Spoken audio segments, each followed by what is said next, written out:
How far would you go for love? To what lengths would you travel? What atrocities would you commit? And just how far down the rabbit hole are you willing to go?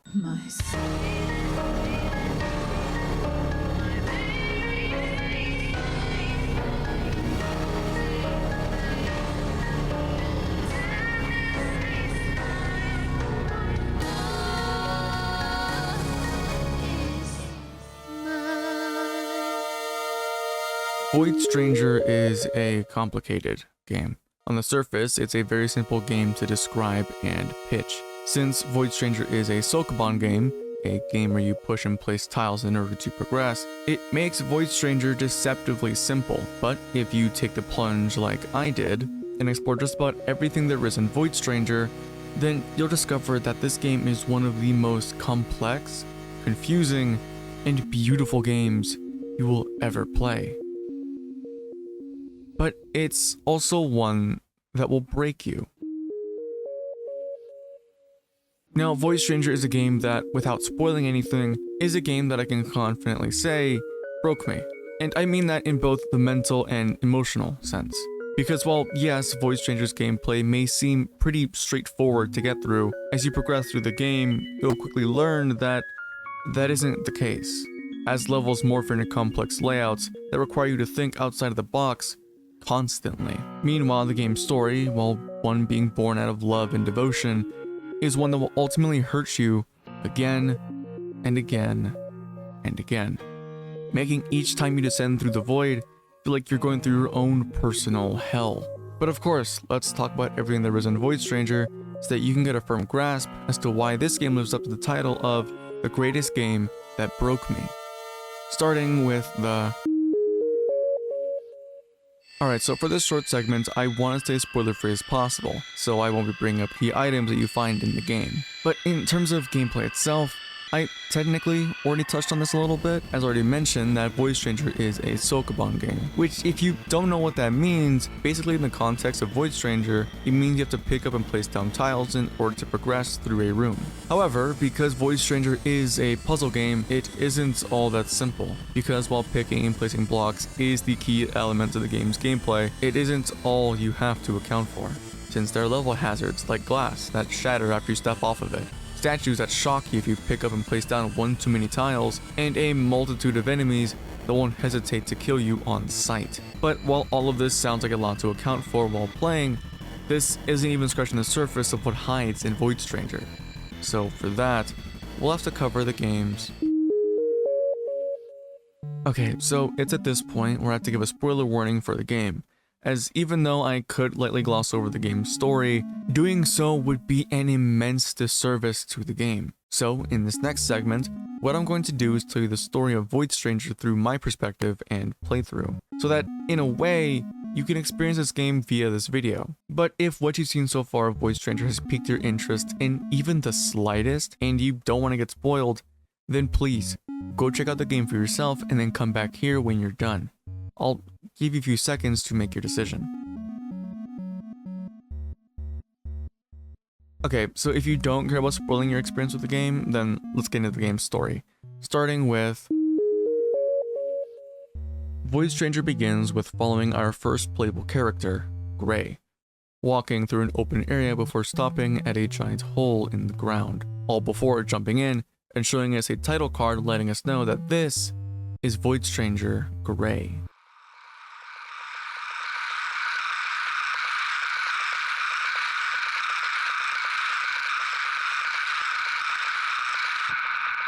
Following this, the game actually begins in room B001, a room where the only things Gray can interact with is a mural on the wall and stairs leading to the next level.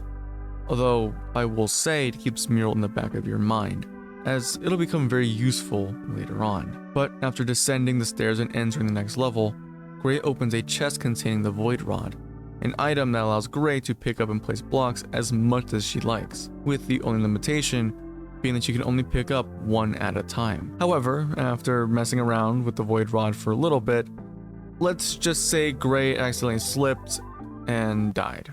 Yeah, so a little whoopsie on my part, but the first thing I ever did in VoidStranger after acquiring the Void Rod was kill myself, as I didn't realize that you weren't supposed to just walk into the endless void. But after falling through the hole and dying, Gray gets greeted by a mysterious creature asking if she wishes to continue, offering a fruit that, if Gray eats it, will in a way make Gray become attached to this realm, which, while sounding ominous, does allow Gray to have infinite lives.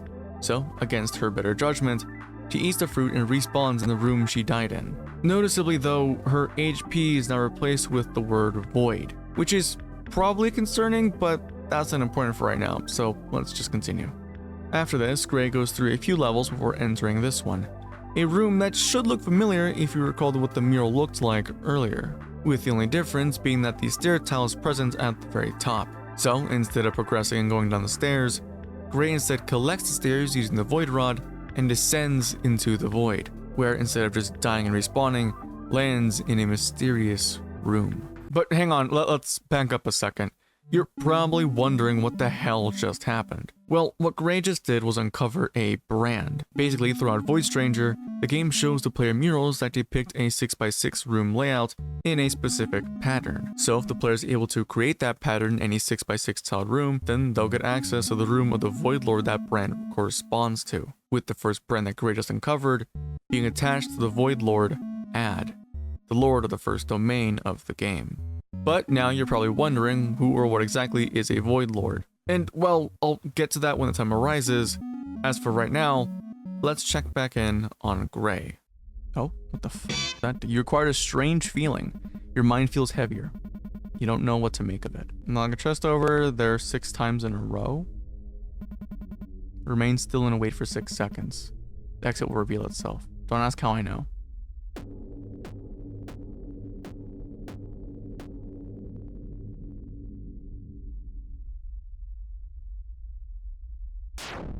Oh! But after escaping Ad's room, Gray traverses through the levels a bit more and comes across a lone birch tree standing in the void. And since this is such a nice and calming area, Gray relaxes for a bit and falls asleep. Now at this point the game closes, and while it'd be safe to assume that right here is a good spot to pause a playthrough, if you're someone that's played through one shot like I have, then you know that this isn't the end, and that instead, you need to relaunch the game. And so, upon relaunching the game, we get thrown into the first of Gray's memories. This one showing that Gray comes from a medieval era, and also introduces the princess, Lily. What is this? Where am I? Lady Gray, thank heavens you've arrived. The princess, she's out of control. Please, do something. Your only hope. The air is full of menace. You enter the room fearlessly. Prepare to die. Huh? Princess's wrath looms upon you. What the f did I still? What? Defend? You steal your resolve. And I'm dead. You've fallen. Yes, I'm victorious. Kneel before me, my hopeless subjects. You can stand up already.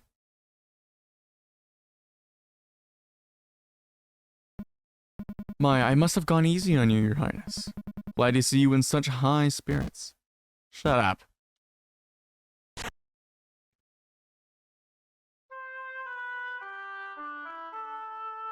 When did I start playing Slay the Princess? Thanks. It was starting to get really boring without you around. I'd wager the guards beg to differ. Always the same with you. I leave for a few days and all hell breaks loose. Ugh, those bumbling idiots are no fun. Land a few solid hits and they immediately scream for their lives. And that know-it-all Four Eyes is no better. Princess, you mustn't kick the poor guards around. The time to take your bath, Princess. And remember to change your underwear daily. What? Okay. Lady Gray will be very mad at me if you don't obey. You dare to imply I might smell. Princesses don't smell. Poor knave should be grateful that he gets to be within my royal ambience. The ambience in this room is certainly that of royal proportions. Anyway, his ass is grass next time I see him. Language. Sorry, I meant arse. You can't keep playing your childish games forever. This country expects a lot from you, and so does His Majesty. Not interested. How about we jump the ship and run away? Here we go again. I'm serious. What's holding us? Or maybe you just don't want to go with me. Is that it? That's not the point. Then what is it? The world is much greater than either of us. We must be able to put our petty wants and needs aside in order to fulfill our responsibilities. I'm sure you understand this, Your Highness. No, I really don't. Come here, little imp. Let's try to make sense of that hair of yours. Okay. But after that, we'll have a rematch. We'll see about that. Oh, we're back. Waking up and progressing through, Gray enters the second domain, an area that's ruled by the Void Lord Eus, the first Void Lord created by Ad, and someone that also happens to be the first Traitorous Lord we learn about. But in the process, Gray also finds the second mural containing Eus's brand. Except, something is wrong here. You see, while the first mural was in good condition, this one is unfortunately broken, meaning Gray's unable to see just what exactly this mural's pattern is. Although, and this is another thing you need to keep in mind, this mural is solvable and able to be created later on in this domain. It just requires some help outside of the game. But for right now, this mural doesn't really mean anything, so Gray further progresses into the next room where she meets Tail. Now, Tail is an interesting character. One, because, well, boobies, but second, because Tail is what remains of Lord Eus. You see, if Gray talks to Tail and avoids doing ungodly behavior, then Tail informs Gray about their past. You're a curious one. Are you sure you want to hear? Might take a moment, and I wouldn't want to hold you for too long. Sure. You'd like to hear your story? Very well then. When Void was still in flux, when all 8 lords still roamed these parts, one of them, named Eus, ruled over this particular realm. They were assigned as the gatekeeper and the judge of the lost souls who arrived here.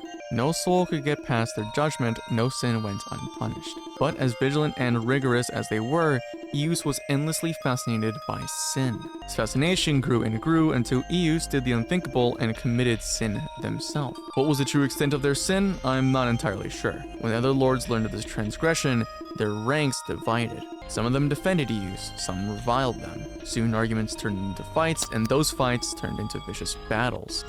In the end, Eus was devoured so that nothing remained. Well, one part of Eus did manage to slither away unnoticed. It lay in silence, mindlessly consuming any stray souls that approached it. It only knew pain and hunger. But as its wounds began to heal, it learned to think. It started to ponder why no amount of lost souls would satiate it, why it was unable to leave these walls, why it was allowed to live. Eventually, it accepted its rotten existence, knowing well that none of its questions would ever be answered. That's how I came to be. Thank you. It's been a while since I've been able to share that story. So glad I decided not to eat you. It's a joke. Your kind tastes terrible. But after talking to Tail, Gray progresses smoothly through the rest of Eus's domain.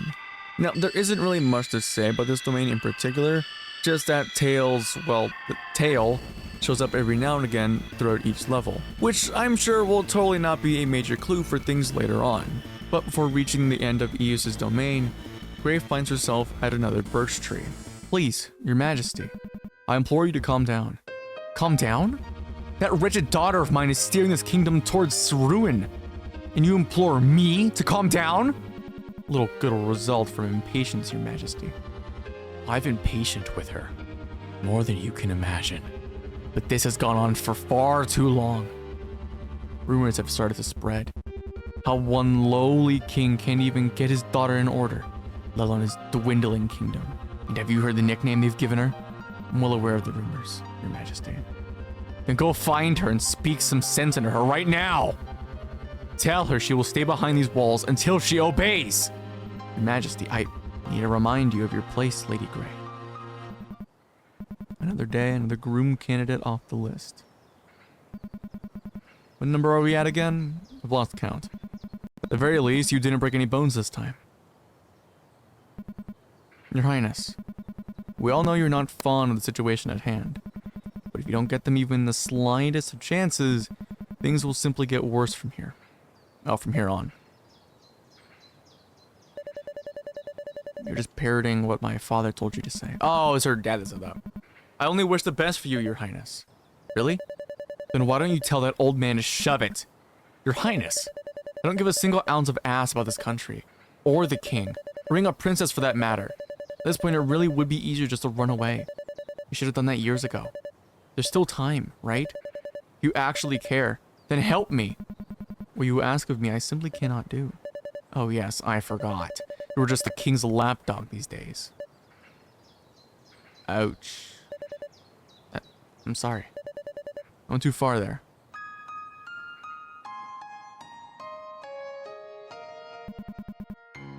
As a lady in waiting, my allegiance lies with this kingdom and its ruler. But as your friend, I'm always on your side. No might in this world will change that. Well, at the very least, it would take more than a petty tantrum. I'll let you have a moment now. Try to get some rest tonight, Your Highness. And so, after waking up again from another memory, Gray continues forward into the third domain, ruled over by B, and are once again greeted with another mural. Except this one is actually intact, meaning it'll be fairly easy to decipher just what exactly this brand is. So, after venturing through the domain for a little while, Gray comes across another 6x6 tiled room, meaning once again, it's time to input another brand. And upon completing the brand and falling into the void, Gray acquires the Void Wings, the second burden in the game. Now, while the first burden Gray acquires, the Void Memory, might seem a little useless, considering it's only really used for talking to eggs, the Void Wings are just the opposite, as the Void Wings allow Gray to hover over the void for a single turn, allowing her to jump over one tile large gaps, make turns by only using one block, and being able to place blocks in an L shape, all of which were things that Gray couldn't do before. But after venturing through the rest of B's domain, Gray comes across yet another tree. Don't try to fool me. No, you aren't really sleeping. Maybe I could actually get some rest if you weren't so impatient, Your Highness. Come on, it's freezing here. What kind of a nutjob lives in a country like this? The country is then different from yours, Your Highness. In fact, a few years ago, it was an even more worrisome state. An especially harsh and long winter had taken a toll on people's harvest. Famine and disease spread among both poor and rich. Not even the country's king was spared. And after the ruler passed away without an heir, the weakened country was nearly swallowed by its warring neighbors. But then, a previously unknown knight rose to the occasion. He swiftly quelled the rising inner tensions. Despite being heavily outnumbered, his army easily warded off the other nations aiming to seize the throne. Peace returned, and the knight declared sovereignty of his own. The country has begun to prosper once again. So no wonder His Majesty seeks to ally himself with the leader of this land, the one they call Knight of the Heavens. Please, I've heard this sales pitch before. Why don't you marry him since you're such a big fan? And that pompous nickname, I think I'm going to puke. Well, it certainly isn't in the same league with yours, Your Highness. Shut it. Your Highness, are you okay? Yeah, more or less. What the hell was that? An avalanche, perhaps. Please stay inside, Your Highness. Lady Gray, an avalanche has blocked our way. We've been separated from the rest of the convoy. What is this? Why is the rear guard taking so long? You don't have to worry about them.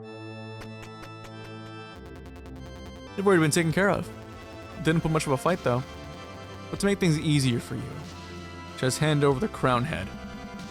How does a lowly group of bandits know about the princess? And if I were to refuse, we haven't got much of a choice in the matter, lass. Don't think that pretty face of yours will save you. Or maybe this court lady knows how to handle a sword. That's a laugh in a bunch.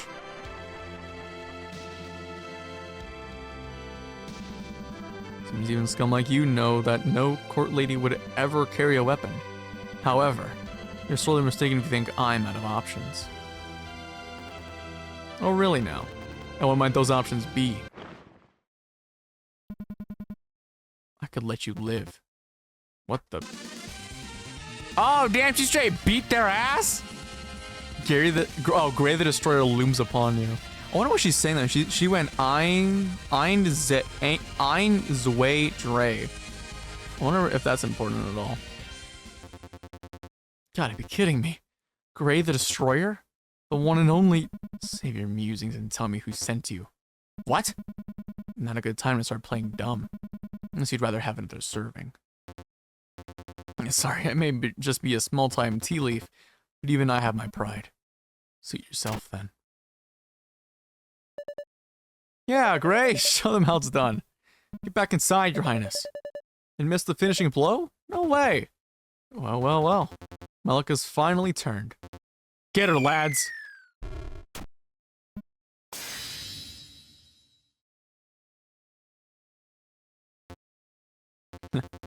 Looks like the sorry crook got seriously one-upped.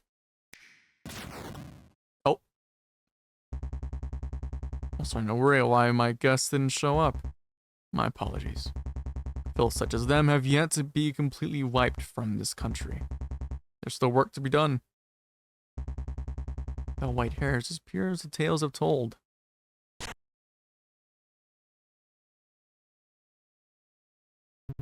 Let me introduce myself. I'm Johann the First, ruler of this humble country.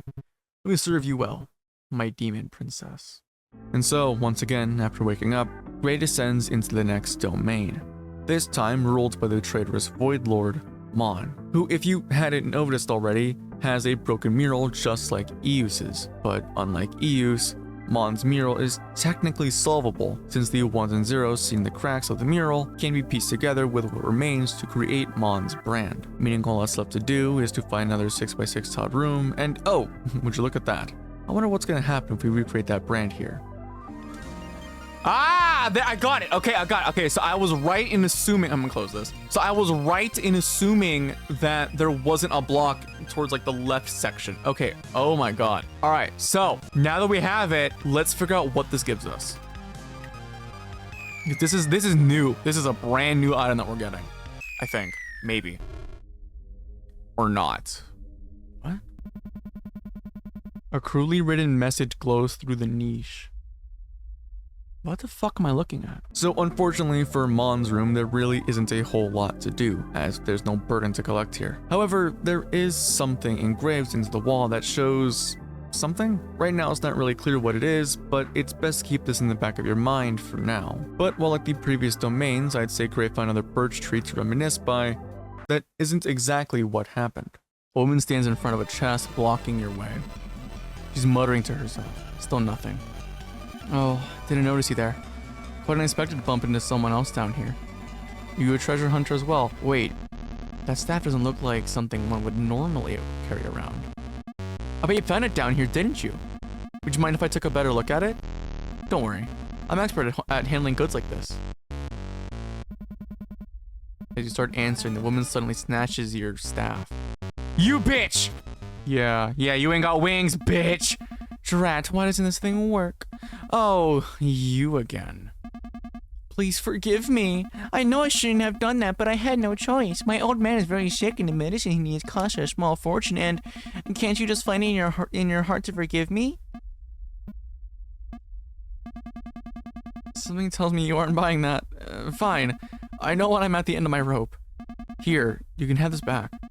I couldn't get it to work, so it's probably worthless anyway. Carry your staff back. It seems to be intact. Trying to lose it again. Hey, fuck it. After Gray commits literal murder, she moves on to find yet another birch tree. Taking down those goons is in one fell swoop.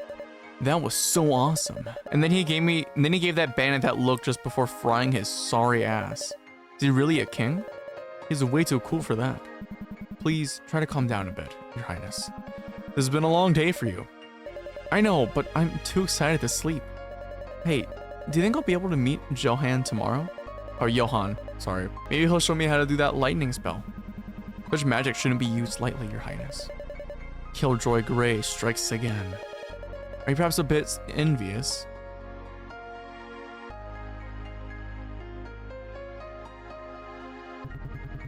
Enjoying the snowfall? Our winter has its upsides, don't you think? Your lordship. Forgive me, I almost didn't recognize you with the armor, or without the armor. Allow me to thank you once more for saving Her Highness, your lordship. It was the least I could do. I hope Her Highness is feeling better. She fell asleep, finally. She must have been exhausted after all that.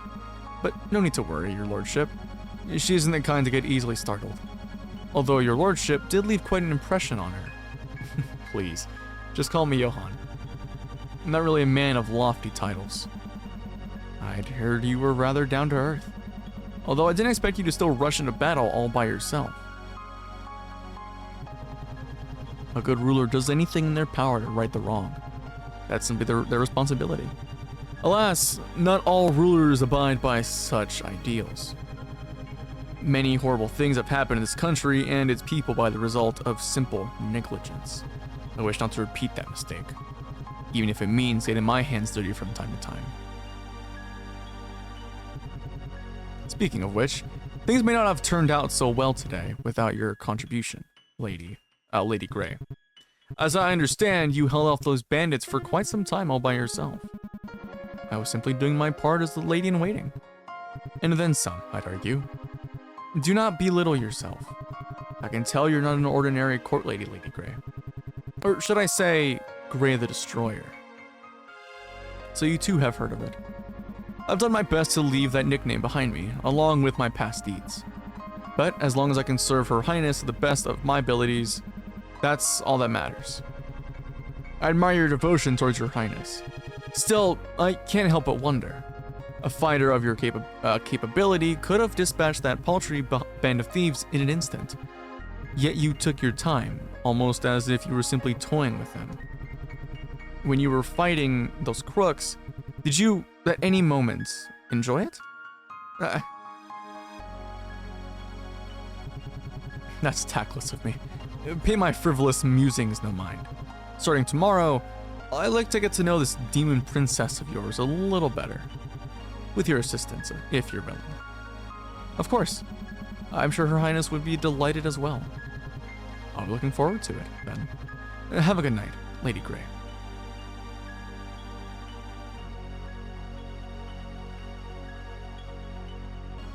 Okay. But once again, after waking up, Grey ventures further down into the next domain, ruled by the Void Lord, Tan, with, oh look, an intact mural, meaning you guessed it, another room to put the brand into. After Grey rearranges the room to look like Tan's brand, she descends into the void once again and enters Tan's room. Upon entering, Grey retrieves the third burden, the Void Sword, from the head of a monster, only for it to wake up and begin its assault against Grey. You require a strange sword. Its ornate design makes it rather cumbersome to use. Who knows? Maybe it'll come in handy in the long run.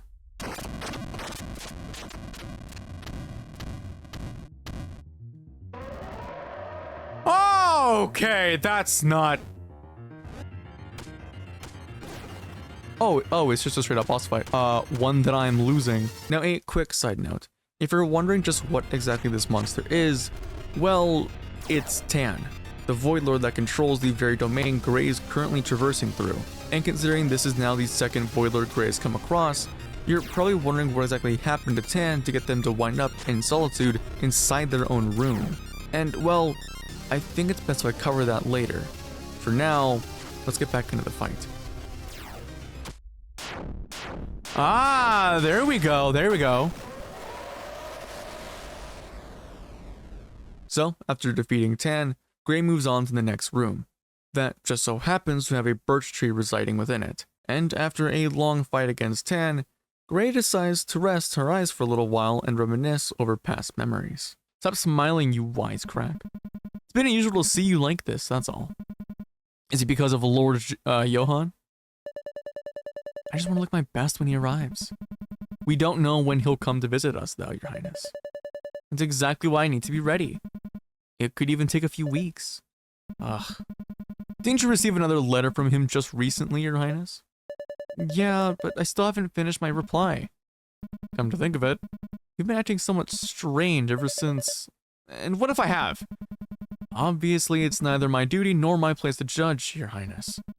But don't you think you might be advancing a tad hastily? I see. Would you prefer if I'd broken a few ribs first?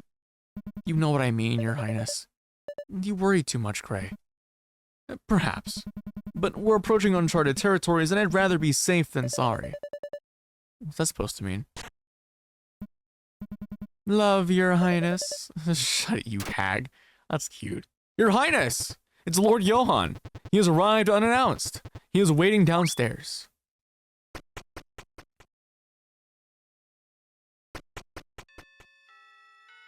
Okay, well, there we go. Ah, Lady Grey. Pleasure to see you. Likewise, Lord Johann. It has been a while. I figured it was for arriving unannounced. Don't mention it. Someone doesn't seem to mind at all. Johann and I have an important announcement to make. And so, once again, after waking up, Grey descends further into the void and into the next domain. A domain ruled by the traitorous Void Lord, Gore. Now, of course, Grey comes across another mural, except this time the brand engraved in it is broken, in an odd way though. You see, if Grey chooses to look at the mural from the right side, then only the left side of the mural is shattered. But if Grey looks at it from the left side, then the opposite effect occurs, meaning that the only way to piece together Gore's brand is by piecing together the two sides outside of the game, since there are no means to do so inside the game. But after piecing together the brand, Grey moves further into Gore's domain and runs into an unexpected obstacle, Gore herself. Oh, hi. Giant head lies before you, blocking your path. What do you want? Hold on. That sword you carry. Could it be? Yes, there's no mistaking it. I know this is very sudden, but could you... How should I put this? Take that sword and... kill me? Pretty please? I should have known you mortals take death pretty seriously. I'm just tired of being alive. Even more so after my body was taken away. And since this place is barely functioning anymore, I have no purpose here. Besides, I'm blocking your way, right? So it would be better for you as well, since there's no other exit from this floor. So, how about it? You decide to grant their wish. Really? Is this really happening? What a relief. Alright, just thrust the sword into me, and it shouldn't require much power. I kinda don't want to, though! I feel bad! Wait, this might be a stupid question, but have you died before? What is it like to die? I heard you mortals believe in reincarnation or something. Will that happen to me as well? Because that sounds super bothersome. Tell me you'd rather not think about such things. I see. Well, in that case, I've only got one more thing. If you see my sister, tell them that Gore said hi. They're missing their left eye. I'm sure you'll recognize them if you two happen to meet. And thank you, stranger. See ya. And so, after slaying Gore, Grey progresses through the rest of Gore's domain and encounters another lone birch tree sitting in the void. Is this place big enough? Seems sort of cramped. I'm sure this will suffice for our purposes, Your Highness. Unless you prefer the main ballroom instead. No way. I don't want Johann barging in while we, if only you'd been so keen when you were younger, we wouldn't be in such a hurry. Well, it's now or never. So stop yapping and get on with it. Of course, Your Highness. You better keep your promise. Yes, yes. Now, no wisecracking whatsoever. Good. May I have this dance, Your Highness? Oh, that's cute! Just do me in already. Place your left hand on my shoulder like so. Now, just follow my lead and try to relax. Okay? It'll be fine, Your Highness. Let us begin.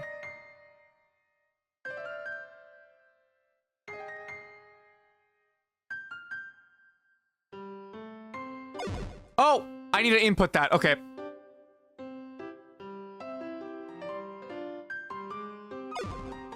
I hit it!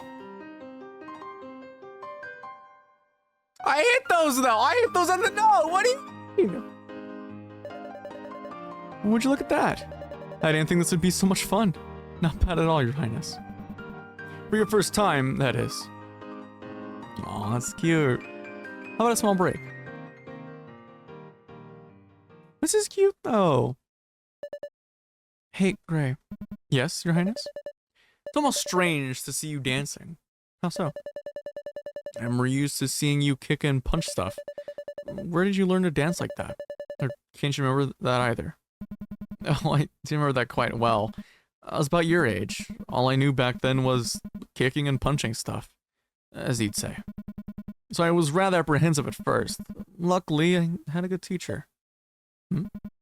Her Majesty, of course. I'm assuming her mom's dead, so we don't see her at all. I'm sorry, Your Highness. That was very tactless of me. Yep. Don't worry, Gray. I can't remember a thing about Mother anyway. And yet, at times like these, I wish she'd still be around. I'm sure she is watching among the blessed stars, Your Highness. Especially now that your big day is only a few weeks away. You really think so? You resemble her more and more by each passing year. You'd make her proud. What is it, Gray? Oh, nothing. Must be hearing things. Someone at the door just now? So, should we give it another go? Practice makes perfect, after all. If you insist. I wonder if you truly are watching. And once again, after awakening, Gray continues into the next domain, ruled this time by the Void Lord Lev, with Lev's mural being intact. But since the brand depicted in the mural is intact, you know what that means. There we go. Okay. Alright, let's do it. Alright, so this takes us to Lev's chamber. Where, what do we get here? It's empty. It's really, really empty, but now that you take a closer look, it looks like the chest has been forcefully opened at some point. But after leaving Lev's room and progressing through the rest of the domain, Gray once again comes across another lone birch tree. Are you sure you don't need any help, Your Highness? I can handle this. I think. Why are you trying it on at this hour? Are you worried it won't fit anymore? There's not much we can do if that's the case. Shush with you. You haven't seen me wearing this after the adjustments, alright? All I need from you is your expert opinion, and to make sure nothing is bursting out or something. You can look now. Oh, that's sweet. It's a nice dress. So, how does it look? Why are you grinning like that? I hope you aren't trying to connect to anything funny, or concoct anything funny, you know. Are you wisecrack? It's beautiful, Your Highness. I didn't expect anything less. But what? I think it's missing something.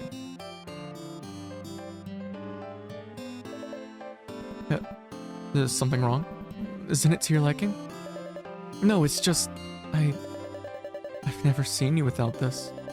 Is it really okay for me to use it? I've been carrying it around for as long as I can remember. But I think you'll carry that pendant much better than I ever did, Your Highness.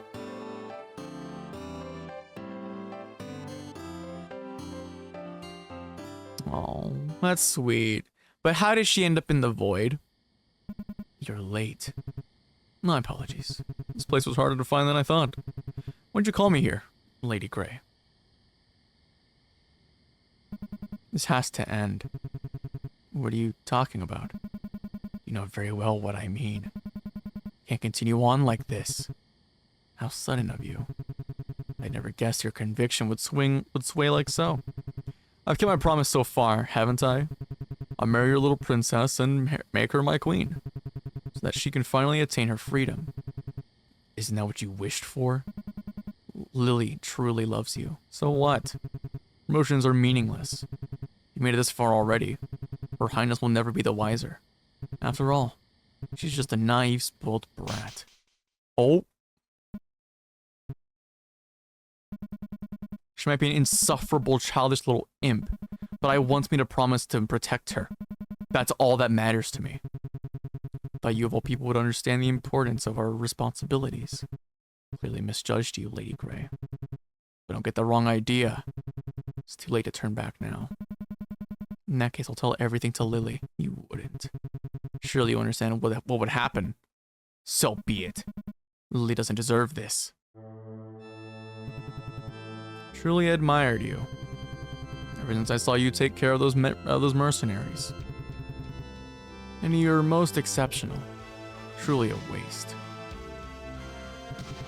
Unfortunately, my plans were set in motion long before you showed up. I really don't have time for this. So if I can't have what I desire, you may as well die, Great the Destroyer. What? And so, after awakening from that massive revelation, Gray continues down the stairs into the 8th and final domain of the Void Lord, Sif.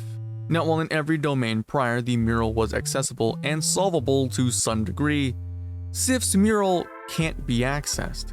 Instead, there's a statue and an egg blocking Gray from even seeing the mural. However, when talking to the egg, it does say, the brand of Lord Sif. Don't worry, it's already been carved. But what room was it? Can't remember the number, but it must be here somewhere in the domain. Meaning that the brand is accessible within Sif's domain. It's just not something that Gray is going to find very easily. But leaving the room, Gray finds that Sif's domain is bare. And I don't mean bare in the sense that each room contains very little to do, quite the opposite actually. But I mean bare in the sense that there's no walls to the rooms of this domain, which is actually good to some degree, because it allows Gray to do this. I feel like it's almost kind of wrong to expect it to be like that, but still. Wait. Yep, that's right. Gray's actually able to mess with the UI of the game. Now, mind you, this is something Gray's always been able to do. In fact, in every room containing a birch tree, Gray's always had the ability to mess with the UI. It's just that now, taking certain blocks away from the UI actually comes in handy. But after progressing through Sif's domain a little bit, and leaving room B222, Gray suddenly finds herself in room B224, meaning that she just somehow skipped over room B223, which is weird for sure, but it's something we'll have to revisit later on. For now, in room B224 resides another birch tree. You good, Gray?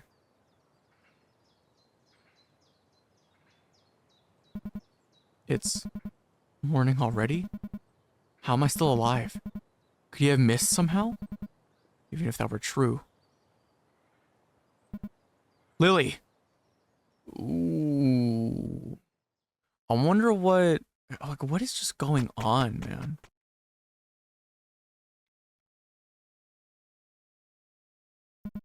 Something is wrong.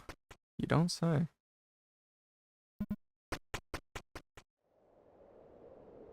Oh. Your Highness!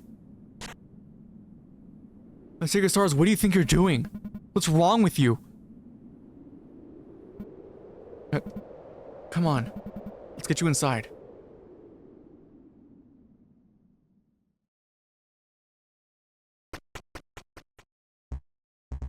Halt, Gray the Destroyer.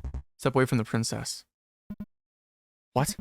What are all these soldiers doing in here, Johann? You tell me, my dear lady. My sad state of affairs this is. Oh, what sad state of affairs this is. I think the princess's loyal servant would prove to be such an envious person that she would attempt to assault her highness right before her wedding day. That's what's expected from a former outlaw. Assault? How impudent can you get once the king hears about this? I've informed his majesty about the situation. He trusted me with the task of capturing you. Goes without saying that this kind of treachery won't go unpunished. You'll be executed tomorrow. We wouldn't want to spoil the mood for the wedding or the coronation ceremony, now would we? Damn, you absolute scum of the earth. Now, don't be hasty. My men are well aware of your reputation, Gray the Destroyer. I don't think even you would be brazen enough to believe you could take them all head on. I couldn't care less, as long as your head rolls along with mine. Stop! I'm gonna jump! I'll do it! Your Highness, please stop this, Johann. I'll do what you want. Just don't hurt Gray. For once, the princess is the voice of reason. What a pleasant surprise. How about it, Gray the Destroyer? Turn yourself in peacefully, and I'll make sure to honor Her Highness's wish.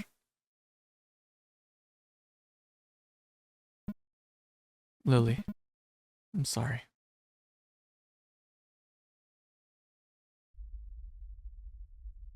What?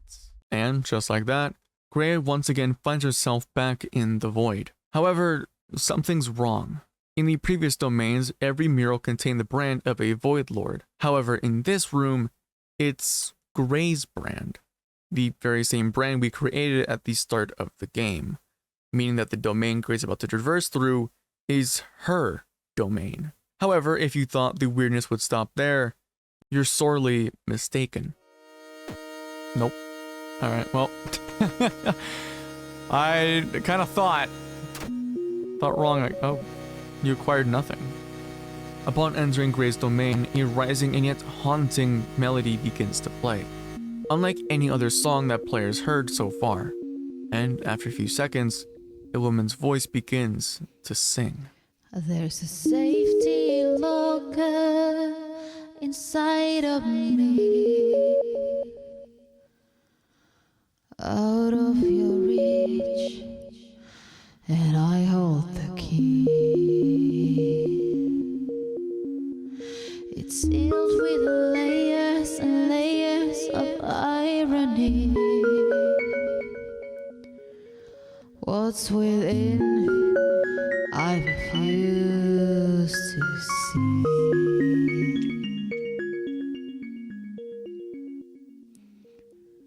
I hold on, I hold on, I hold on, 'cause that's the only thing, the one thing that I can control.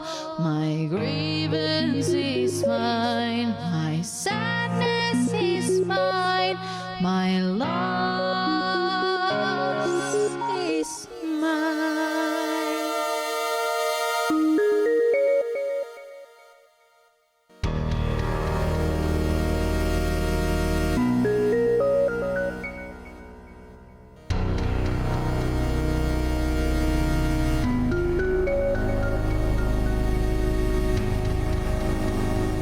But as the rooms forcefully progress and the song slowly goes on, the haunting melody of the song rises yet again. One toss and I'll forever be blind. Toss the key, oh please be kind.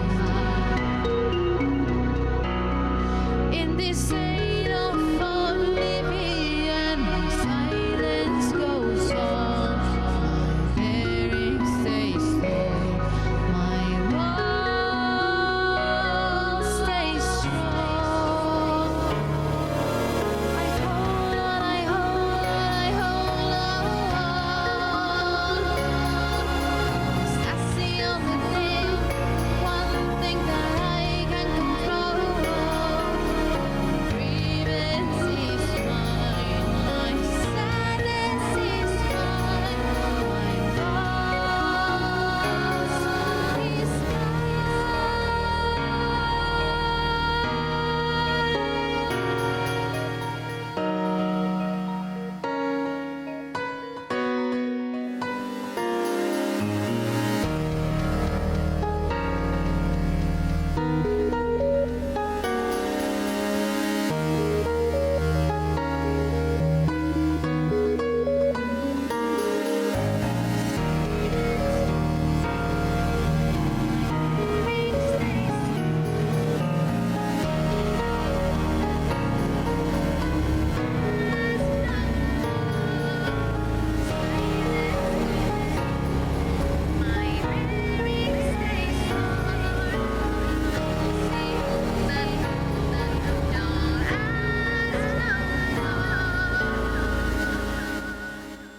And just when you thought the song was over, it enters its final crescendo.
When the song is over and the darkness clears, a lone birch tree, yet again, sits in the void. This one looking slightly different compared to the previous trees, but all the same, Gray sits down beside it and rests. Upon launching the game, however, the players met with this. No matter how much you sleep, your eyes feel heavy.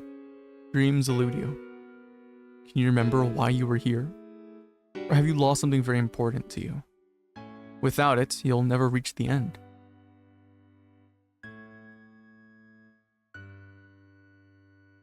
Oh, that was the first pattern. The envious one has poisoned your body, your mind. Devotion. Seek the dark idol to cleanse yourself, to return where you started. And so, after waking up and leaving the room, Gray continues into the next one in order to return where she started. What? Only a simple memory will remain.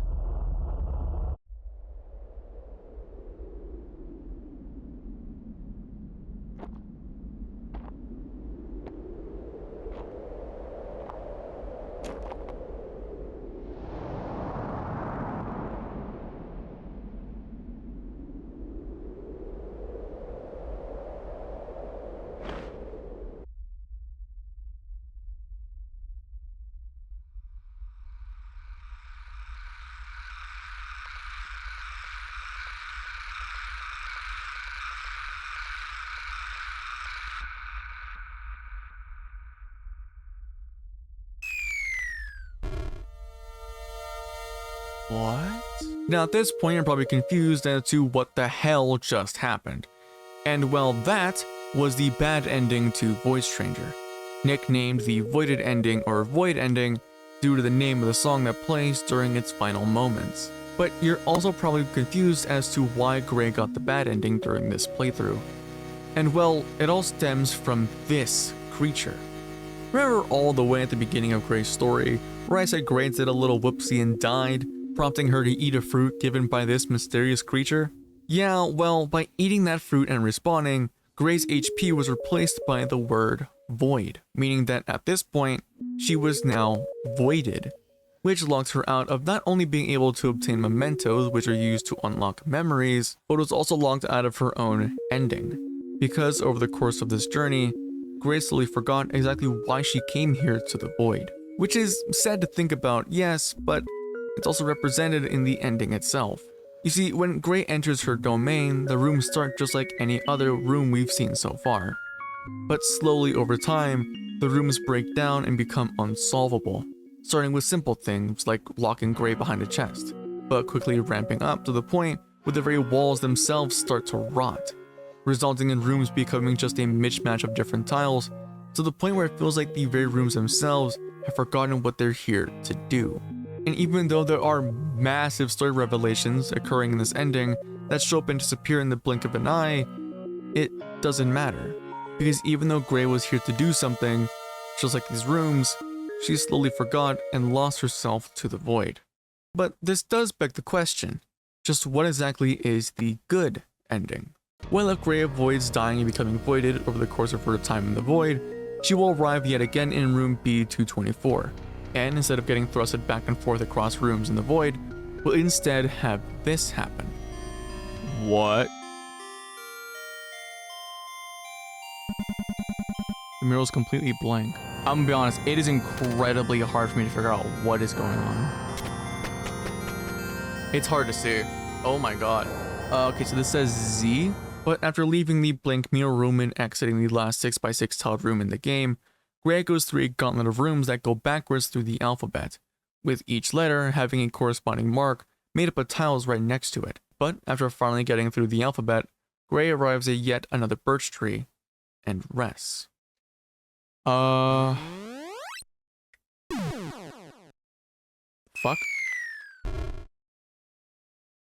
Oh, it's the guy? Lady Gray! I couldn't believe my eyes when I saw the guards taking you. Then I heard about the assault accusation. What poppycock? You would never hurt Her Highness. The ceremony has already started. I don't know why, but something just isn't right.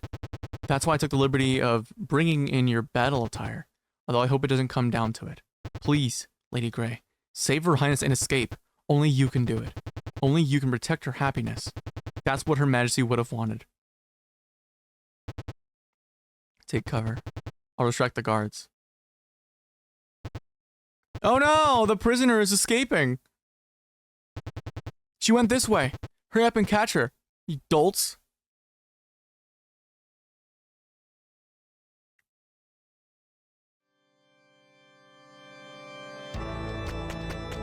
Alright, oh wow, she is zooming through.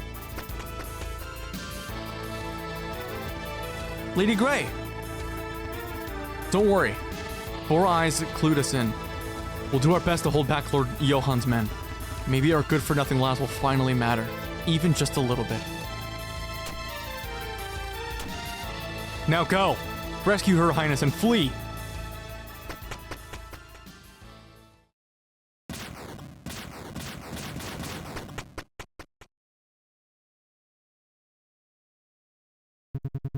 It seems a lady in waiting has clawed her way out of the dungeon. Grey! Your Highness, are you okay? Sorry, Grey. I couldn't do anything. Now everyone has... What's the meaning of this, Johann? I'm afraid you arrived just a bit too late. The sacrifice is almost done. What? What?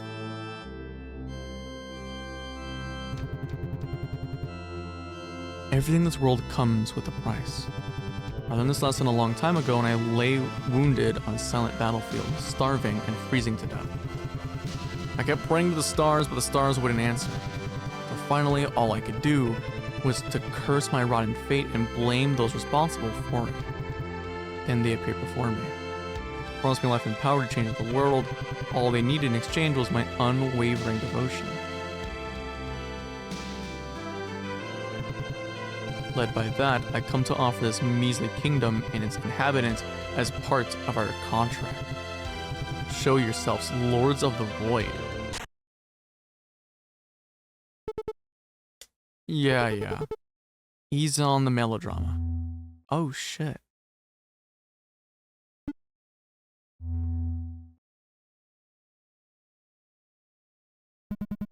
So these fiends are the source of your power? Demons? I think that's what you mortals do call us now. Well, I don't like the sound of it. Explaining it all in detail would be way too complicated for you. Demons will do. The hell I care about what you're called. Just leave Her Highness out of this, Johann. The quota is still a bit short, correct? That is correct. One soul remains. Whatever should I do? How about you help me decide, my dear lady? If you offer your soul as the final part of my sacrifice, I'll promise to let your princess live. And why would I trust you ever again? Because you'll cling into any semblance of hope of keeping your petty princess safe. Just like you did in order to persuade me into marrying her. Shut up, you bastard. If only you'd known I'd marry Her Highness either way to fulfill my plan. Luckily, playing hard to catch paid off in spades since I quite enjoyed your enthusiasm. So do what you do best. Squirm before me. Almighty Grey the Destroyer. What the fuck? I don't even think about it. Grey knows in such a wuss. Groveling like that is pathetic. After all these years, you now decide it's okay to just quietly fade away. Quit acting like you're about to give up. Now I'm getting a pep talk from Her Highness. How low I must have fallen. Oh shit, kick some ass, Grey, kick some ass! Johann, I refuse your offer. And I'll make sure you'll pay for all you've done. I swear it, as Grey the Destroyer. Ooh, let's go! B? That's Lord B to you. Would you like to entertain this haughty wench? Oh, really? Can I do it, sis? Do as you please. But if this finds out, you're on your own. Yay. Huh? Oh, Johan, you fucking pussy. Hello. I'm Void Lord B. Nice to meet you. Now, let's get fired up, mortal.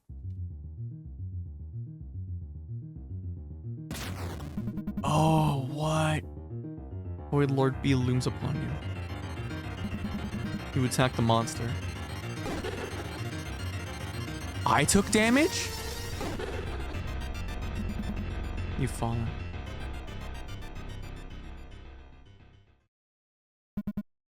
Damn it. What are you? Did it break already? Boring. Should be pleased she lasted for that long. Usually mortals simply lose their minds at the sight of our true forms. Either way, playtime is over. Complete the sacrifice, surrogate. Surrogate. Will that fulfill my contract? Naturally.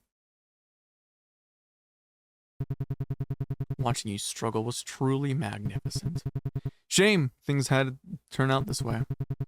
As the future emperor of this waking world, I would have loved to have you beside me. Crap. I'm sorry. Couldn't fulfill my promise to you. Can only pray for Lily's safety with you in the afterlife. Wait! Hey, Bighorns. Big what now? I don't fully understand what's going on, but if Johan made some kind of contract with you, I want to make one as well. I'll offer myself. All I want is that you leave Gray alone. What?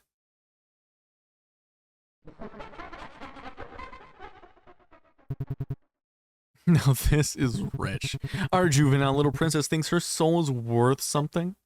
Do you believe you can just make a contract with them like it's nothing? How unbelievably gullible you'd have to be. Very well. Young lady, do you wish to offer your soul? Hi, Johan, suck a dick! Now, wait a minute! This is to be a joke, right? This asinine child doesn't even understand the meaning of devotion. That isn't something you'll be judged of, surrogate. Oh, you'll be the judge of surrogate. Are you certain of this, Your Honor? Dis has approved her terms. A contract can be formed. Woo! This got super interesting. I'll ask you once more, young lady. Do you wish to offer your soul in exchange for the safety of this woman? Yeah, I do. Your Highness, wait! I can't accept this! You there! You seem like the leader of this bunch. I beg you, take my soul instead. Tear my body apart if you have to. I'm afraid that's not possible. But if you truly wish to reclaim her, meet us at the end of the void. She will be waiting for you there. There, Dis will reevaluate the worthiness of your devotion. What? What's going on?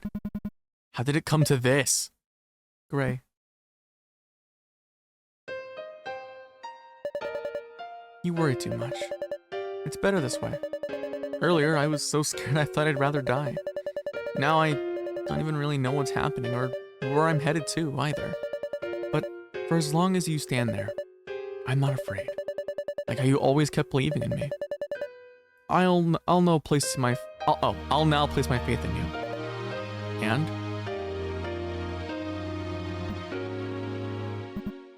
Lily, please take care of it while I'm away. It's an important wedding gift, and I don't know what I'd do if I lost it. So make sure to return it, alright? Your Honor, our time is almost up. Are you ready, young lady? You can bet your ass on it, tin head. About time I start to live up to that nickname of mine. Very well. Something I need to tell you. Fuck me, dude. You could have told me before. Is that the void? Who would have guessed? Well, this result is as good as any. Unfortunately, I'm not willing to take the risk of leaving you alive. This time, I won't miss.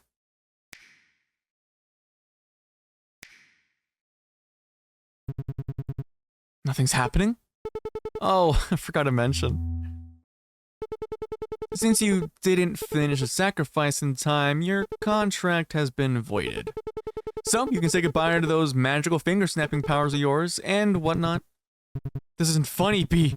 I was only one short! Do I look like I care? Besides, I've got a feeling that's the least of your problems right now. See you soon! Oh, kill him, please. Gray, please. This has been a rough day for us all, so calm down and listen to me. You've got no idea what I had to do to get... Ooh. I would have stabbed him multiple times, honestly. But that's just me. Oh, he might actually just be dead, though.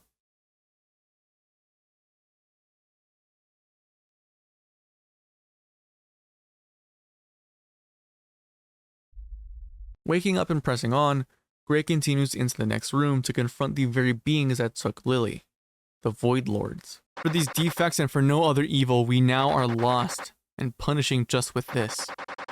We have no hope, and yet we live in longing. You've traveled far, stranger. Through these endless halls, you've shown us the extent of your devotion. We applaud you. Congratulations. Stranger, your devotion has exceeded the expectations of Dis. For such a display alone, Dis is willing to make a contract with you. So tell us, what is it that you desire? Give her back. Please, give Lily back to me. Your devotion continues to impress. Thus, you're allowed to take one soul with you. With one condition. You may never return here. Do you accept these terms? I do. Very well.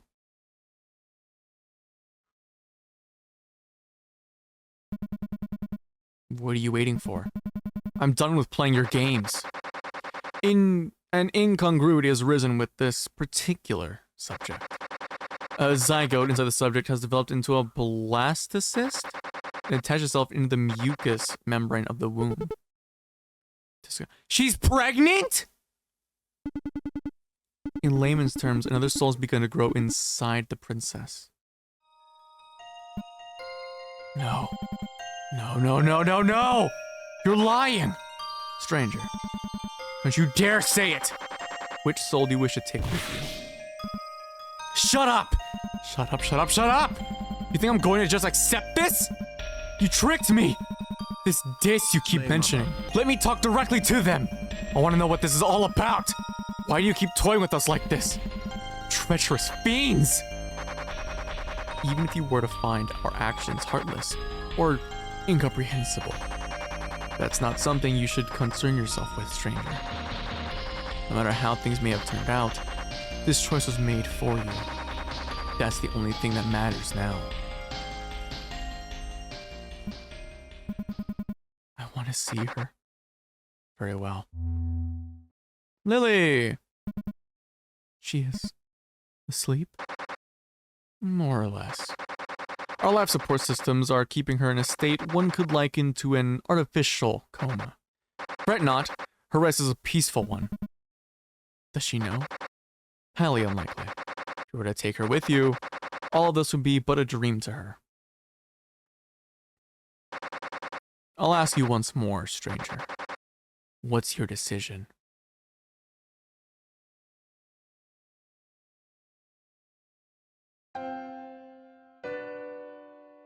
Do I actually get to make a choice here?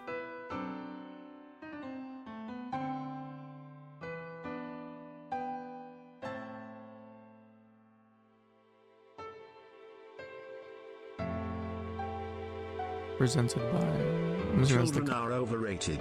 Do you accept this or reject it? Now, I gotta keep going. There's no fucking way this is the ending. There's no way. Oh?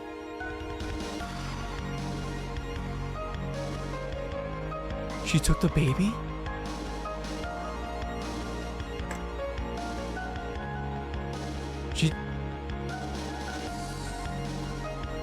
There's no fucking way. Did Gray actually take the fucking baby? Oh my god. The adventure of life goes on. This is probably this is what she would have wanted. Think maybe.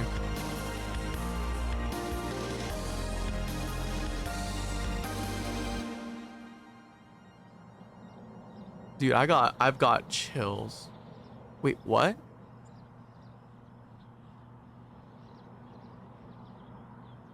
What?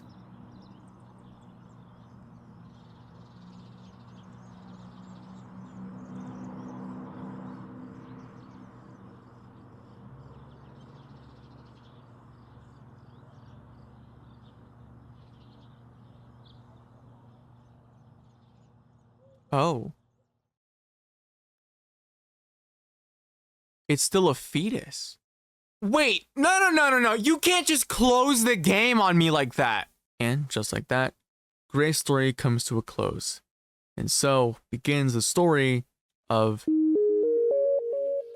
Lilith's story opens up with her arriving by taxi at a lone house on a hill, with the very next shot panning up to show her face. And she's... well, she looks very familiar, doesn't she? A little bit like Lily, but that can't be right since Lily's still in the void last we checked. Whatever. Progressing forward, Lilith steps into the house and into a room, noting that the birth certificate must be here somewhere.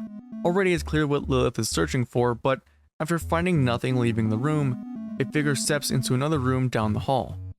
Following them, Lilith enters the room and finds an envelope addressed to her. Would you like to open it? I want to open it! What? What? What?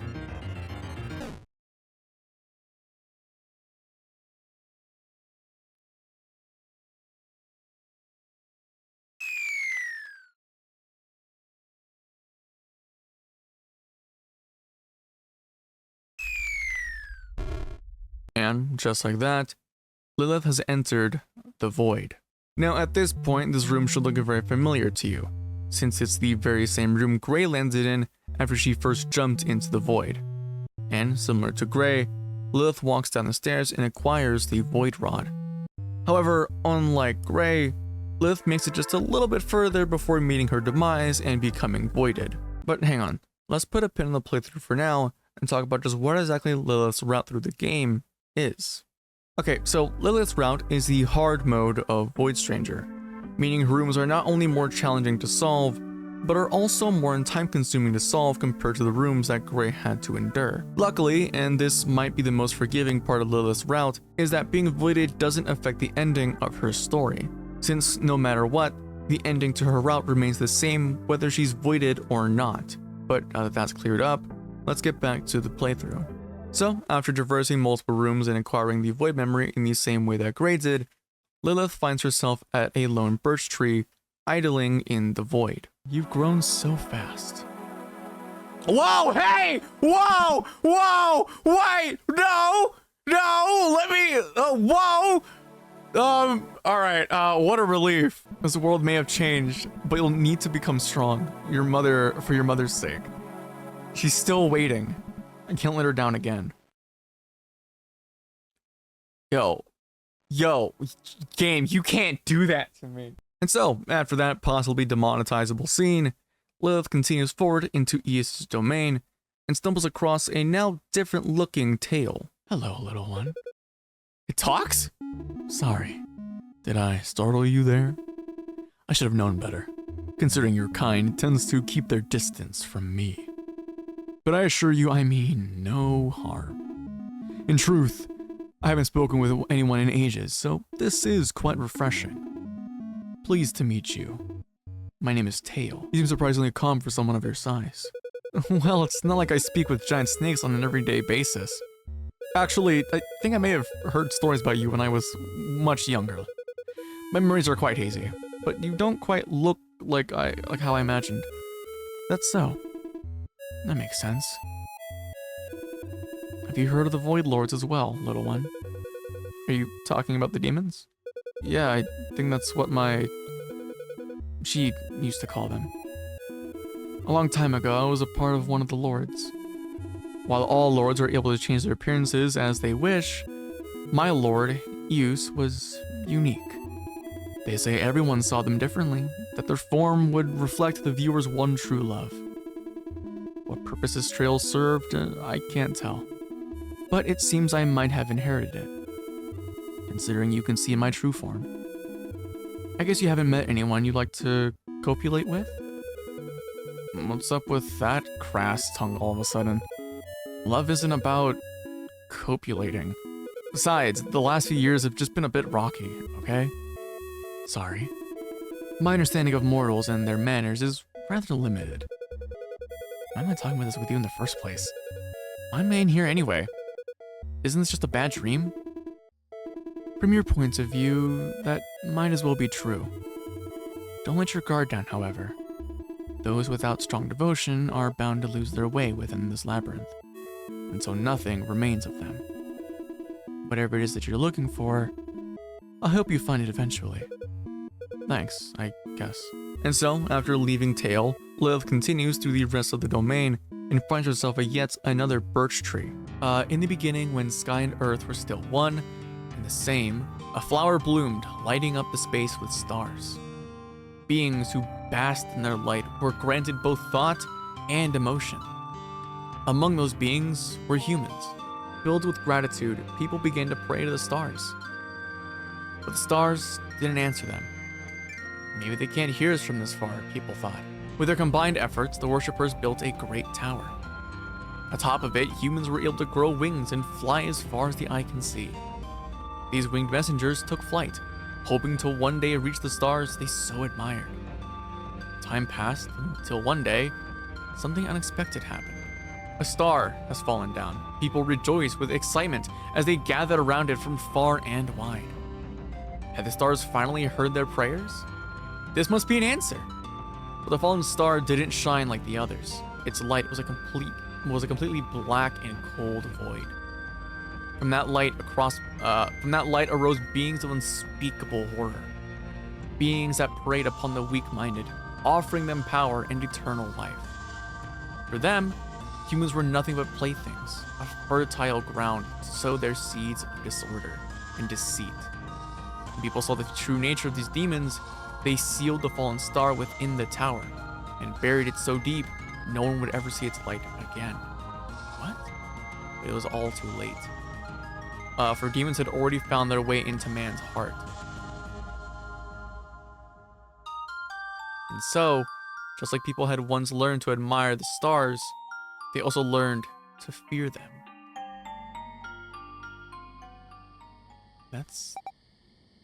Mom? Yes, dear? Oh, so Lily calls Gray Mom? That's so cute. Could you read me a different story before bedtime for once? I've heard this one so many times already. Most have already forgotten the story. Oh, most have already forgotten the story completely. It's very important that you remember it. But why? Demons aren't real, right? Of course not. Even if they were real, I would protect you from them. So you've got nothing to fear. I'd still like to hear Sleeping Beauty instead. How about I read it to you next time? Promise? Promise. Now, time to say goodnight. Good night. No, good night, Mom.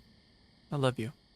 Now, real quick, it's worth noting that even though the story may feel like it has no bearing on the events of the game, trust me, it does in some way. But I can't really explain that right now, so for now, let's catch up with Lilith. You're blocking the path. Oh, shut up. We're gonna figure out a way out of here. These damn statues. Can I just kill all those monsters already? Wait. Do we kill him? I'm sorry. This is the only way to advance. However, that isn't the only encounter Lilith has here in Mon's domain. Hang on. Wait. I don't want to like push them off or anything.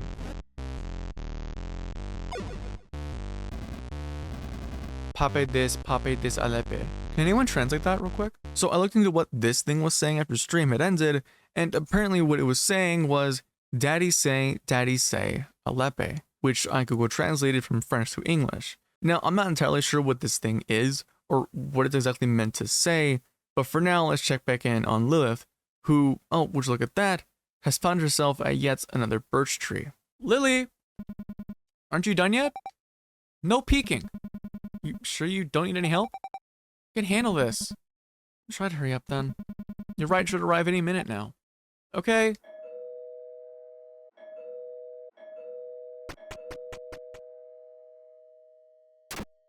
Are we great? Who's that?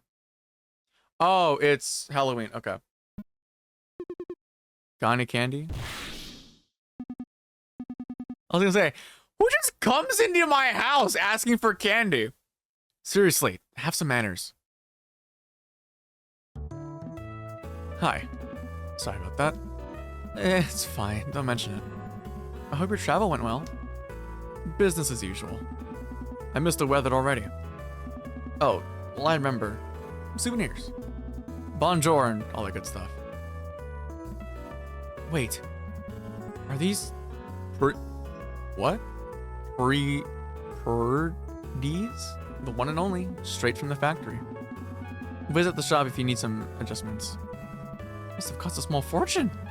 How much do I owe you? No point in that. Thank you, truly. Office work is killing my back. Hi, Sonia. Hi, Auntie Freya. Aww. Oh, what a cute outfit. Mom made this for me. She's been enamored by the one show lately. She insisted I'd make a dress similar to that of the main character. Man, you're making me envious. You should come work for us. Our collection was bought from a supermarket. Quiet, you. That's funny. They should make his children go barefoot. Anyway, you rascal should hurry up. The ride is waiting. Oh, you aren't taking them? Nah. I put Cal on the job. How about a cup of coffee while we wait here for these two to finish off their Sugar Rush tour? Of course. And that was by far the second largest waffle I've ever had. Sounds like such a fun place. Wish I could visit one day. Should totally tag along next year. We could even bring the girls with us. Would you be okay with that? Sure. They're old enough already. Yeah. Time sure does fly. I don't like to butt in, but Sonia told me that Lily got into another fight at school. I was just wondering how you were doing.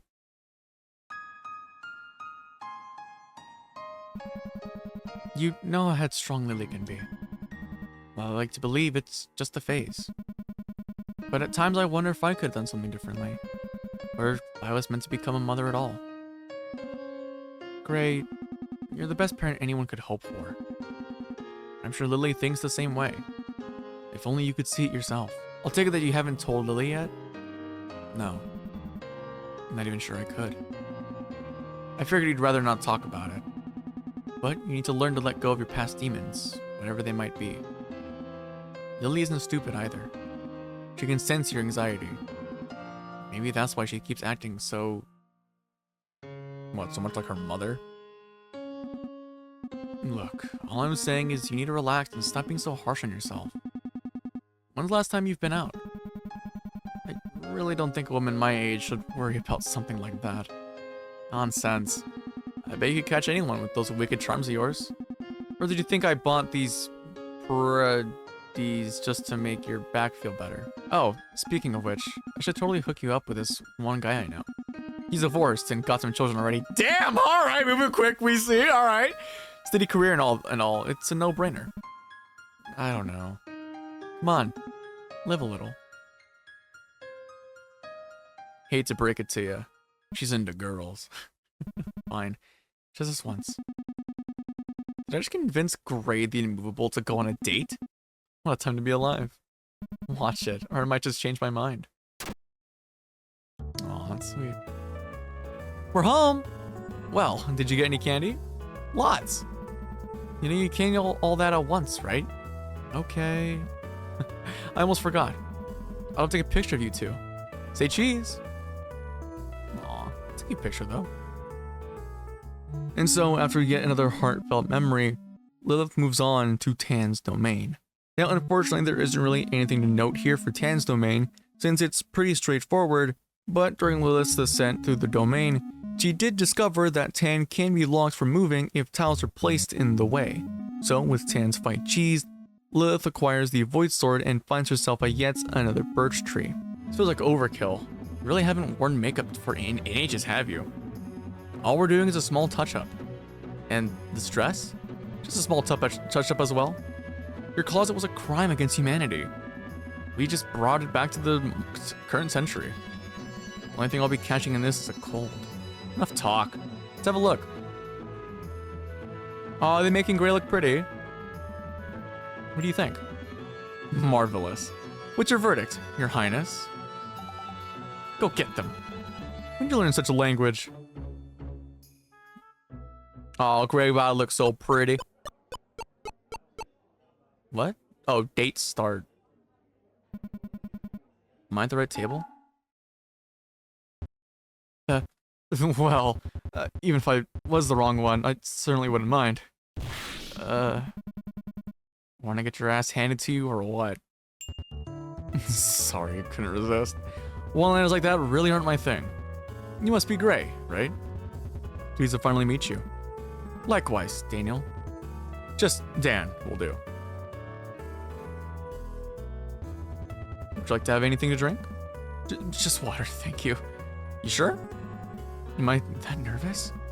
It's fine, really. Crap, it's got awkward quick. What did Freya say again? Want to talk about, what to talk about during the first date? Don't worry about it. Dan is a really laid-back guy. Just be yourself, and I'm sure you two will hit it off in no time. Thanks for nothing. Quick, think of something to say. Dan's work. So, Freya told me you work in the fashion industry? Something like that. I expected you to wear something more flashy? Expensive. Guess my getup gave it away. I don't know anything about fashion. I work as an accountant for a large clothes importer. Oh, that sounds painfully boring. Yeah. Freya tends to exaggerate stuff like that. Like she told me that you've got really big expectations. Really now. Don't worry, I took that one with a grain of salt. But enough of that. Why don't you tell me something about yourself? I heard you work at the university. Oh, she's a teacher? I'd love to hear more about it. I thought you'd find it very interesting. You're talking to an accountant for hire. Try me. At least I warned you. I work at the linguistics department that specializes in dead and extinct languages. Oh, okay. Oh, so you're a teacher? Nothing like that, I'm afraid. More of an assistant. Most of the time I help with preservation and translation of old manuscripts.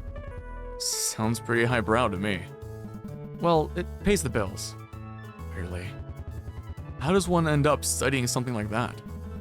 I just read a lot when I was younger, that's all. That's a fat lie. It's the only thing I'm any good at now. Still, reading those old texts and seeing how far we've come has made me realize people of this world have already forgotten so much. You can't imagine. Entire nations have disappeared without a trace, along with the countless dreams and memories of those who lived. I'm just trying to understand it all, so we don't repeat whatever mistakes they made. I'm sorry. I went way overboard there. No, don't be. I was just taken aback. It's strange, but for moments I thought I saw something different about you. Never mind. Just running my mouth. Would you mind me asking something? Go for it. Ask about his children. Alright, well. I'd like to hear about your children. You had 2 of them? Yeah, 2 girls. How old are they? 12 and 14. A delicate age.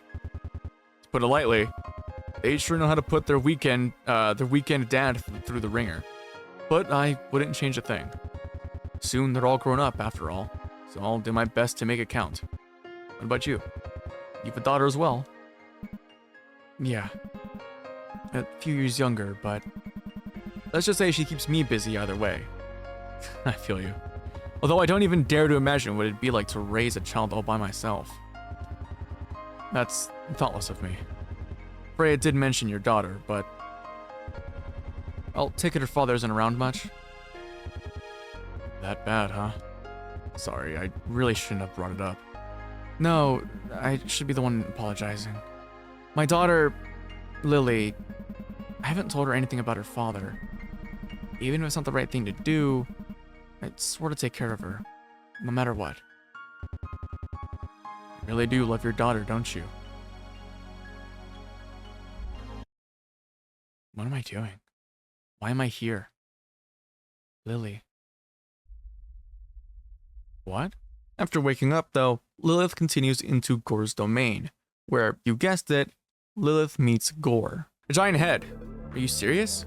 What do you want? It talks. Of course it talks. Why are you staring at me like that? That sword. Where did you find it? Oh, this? I just stumbled upon it. So there's this ornate sword that's clearly very special. Yeah? That you just happened to stumble upon. Yeah? Without any hints whatsoever. Sure. Can you kill me with it? What? Are you nuts? Oh, sorry. Forgot my manners. Kill me. Pretty please. Fuck. I'm not going to kill anyone. Don't make me laugh. We've made it this far. Why stop now? What are you talking about? Oh, the innocence of youth. Come on, help me out here. You want to get to that exit, right? One quick stab can't hurt. Why do you want to die so badly? My current existence is simply out of spite. You'd do us both a favor. So how about it? Okay, I'll do it. Yay. What a relief. Don't say that. Sorry. You mortals take death pretty seriously. One more thing. If you see my sister, Tan, tell them that Gore said hi. They're missing their left eye. She will recognize them if you do happen to meet. That's all. See ya, stranger. And so, after that interaction, Lilith continues through Gore's domain and encounters a homunculus. Now, these things appeared in Grey's route as well, but it's here in Lilith's route that I think they make a much more disturbing appearance. You see, in Grey's route, while Grey could interact with the homunculi, and they would make passing comments about her appearance, although it makes me wonder, wait, what? My eyes are up here. In Lilith's route, the homunculi seem to have a bit more of a malicious tone to them, saying things like, "You don't seem very smart," and "You sure you can do this?" What the fuck? Dude, these are strange. Which just makes the overall vibe of the homunculi just way more ominous, as it feels like they're actively taunting Lilith in order to make her give up. Something that, in the void, you really don't want to do. But while these interactions with the homunculi may feel harmless now, it all comes to a head here. Took your sweet time to get this far. Getting tired already? Or do you still wishfully think this is all just a dream? Here's a spoiler. You aren't waking up anytime soon. When will you accept that? Then again, you were always good at convincing yourself otherwise. What are you doing here anyway? Give up already. There's no point in delaying the inevitable. Don't look at me like that. You're pathetic. Please, go away. You'll never make it.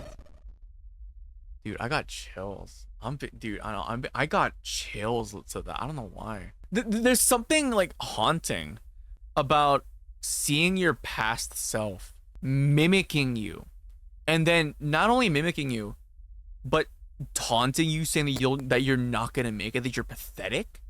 That's haunting, dude. I don't know, man. That gave me chills a little bit. But after that, she finds herself at yet another birch tree. This is preposterous! Please, you need to raise your voice like that. You scale on way too thin an ice to share any advice right now. We've been over this too many times already.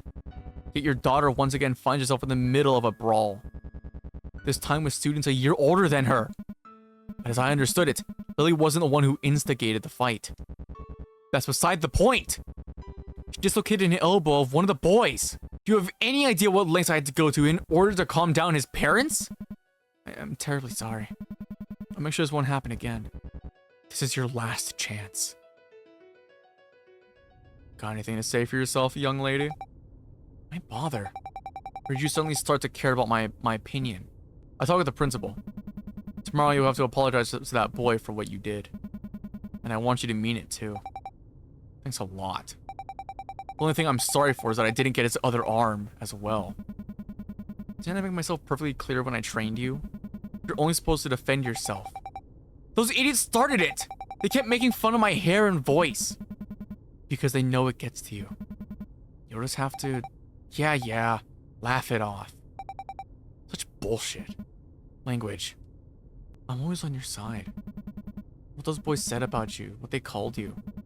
At some point in time, I would have beaten them up myself had I been there. Then what changed? I got old. I realized punches and kicks won't fix anything. You're only bringing yourself down to their level.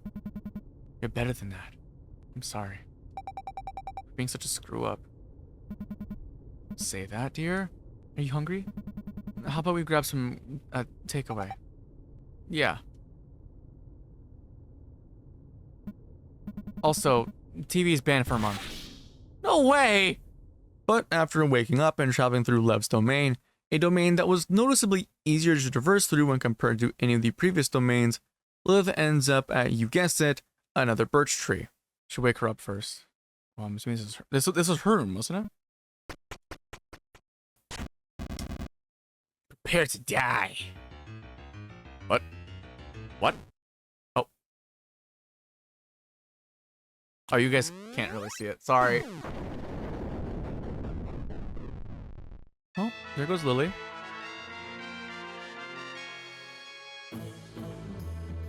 Did Gray just chuck her into the wall? W parenting. Not today, young lady. You're getting a bit too old for games like this. Oh, and this gives her flashbacks. Spoil sport. And did you stay up all night again? We're gonna keep oversleeping. Mom, the entrance exams are only a few weeks away. How are you supposed to study if you don't rest properly? Mom! About those exams, I was thinking of taking a year off.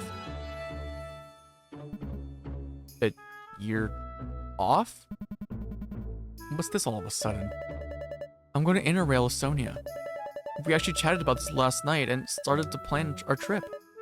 Don't worry, I saved a bit of already, so you don't have to pay. You don't have to pay for it. Absolutely not. Why not? The entrance exams are already hard enough. At least as a fresh graduate, you have a better chance at getting in.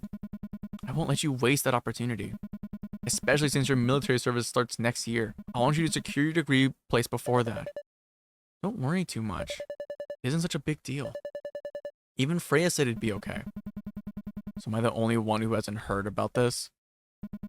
Either way, my answer is still no. I'll call Freya myself and tell her you're not going. But Mom, you have plenty of time to travel when you're older. Now I want you to think about your future. Don't give me that look. Don't give me that look, young lady. This is for the best. My best or yours? Oof. We're done with this conversation. She's just like her mother, dude. Rebellious. So I wasn't just imagining things. What? How did a rat like you end up here? You weren't invited, were you? Relax.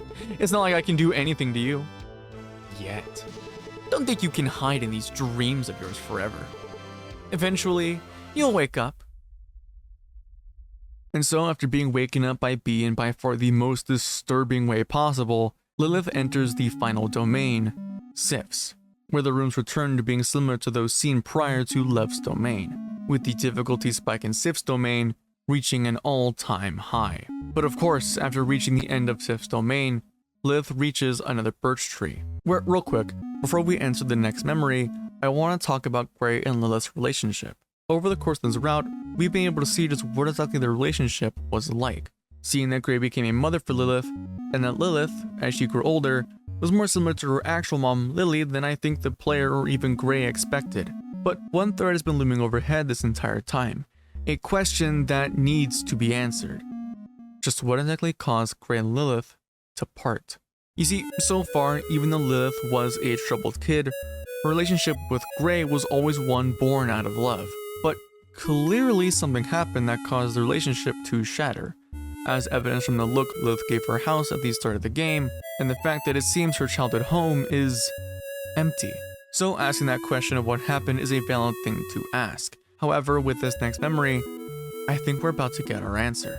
Are you really sure? For the 1000th time, yes. What's the holdup? What about your mom? Is she okay with this? Don't you worry about her. Now, off with the head. What?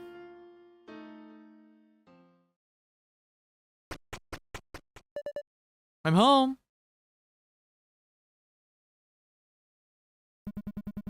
Took your sweet time. Dinner's almost ready. What? What happened to your hair? Aw, she looks so cute though. You noticed? Explain yourself, young lady. Sonia said she wanted to practice, so I volunteered. Couldn't she ask for anyone else? You've been growing your hair since you were little, and it never grows long again. Well, tough luck. The deed is done. Why didn't you say anything beforehand? Because I knew you would just fume about it and tell me no. I'm old enough to decide what I want to do with my own hair. Clearly not. What's that supposed to mean? Haven't you heard that variety is the spice of life and all that? Besides, short hair is all the rage now. Boys like it too. So you cut your hair just for some passing fad? To impress some brainless punks? Don't you know what they say about short-haired women? Welcome to the 21st century, Granny. Why didn't you get your hair cut as well? Who knows? Maybe that way you can get some action between those uptight legs of yours and those loose. And loosen up a bit. Damn! I won't listen to such talk from anyone in this house. How did you turn out such a naughty, such a haughty woman? You're worse than your mother.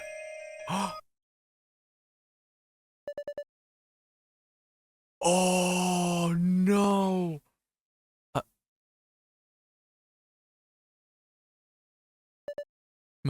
Mom?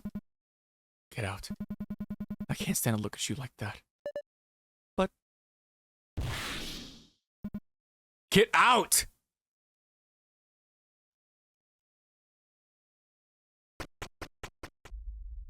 So, that was it. A haircut.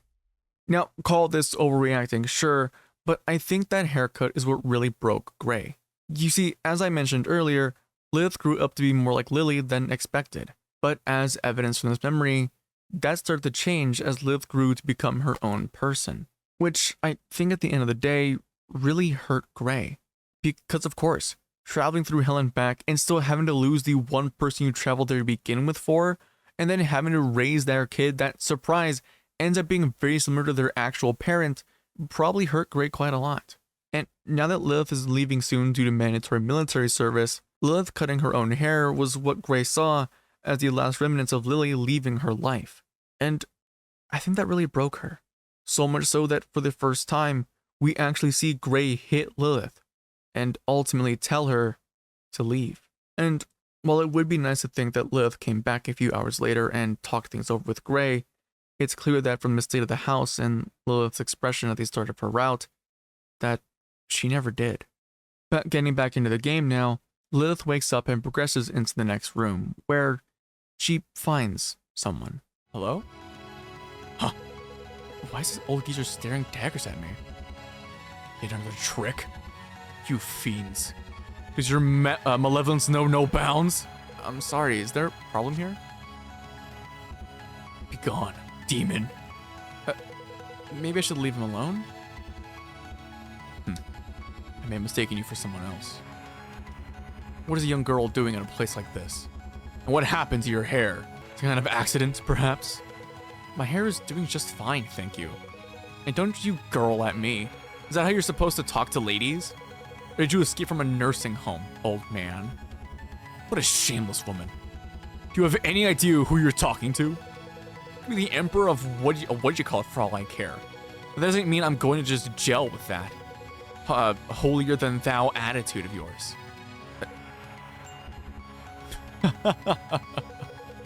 you lose it completely? So this is what the world has turned into.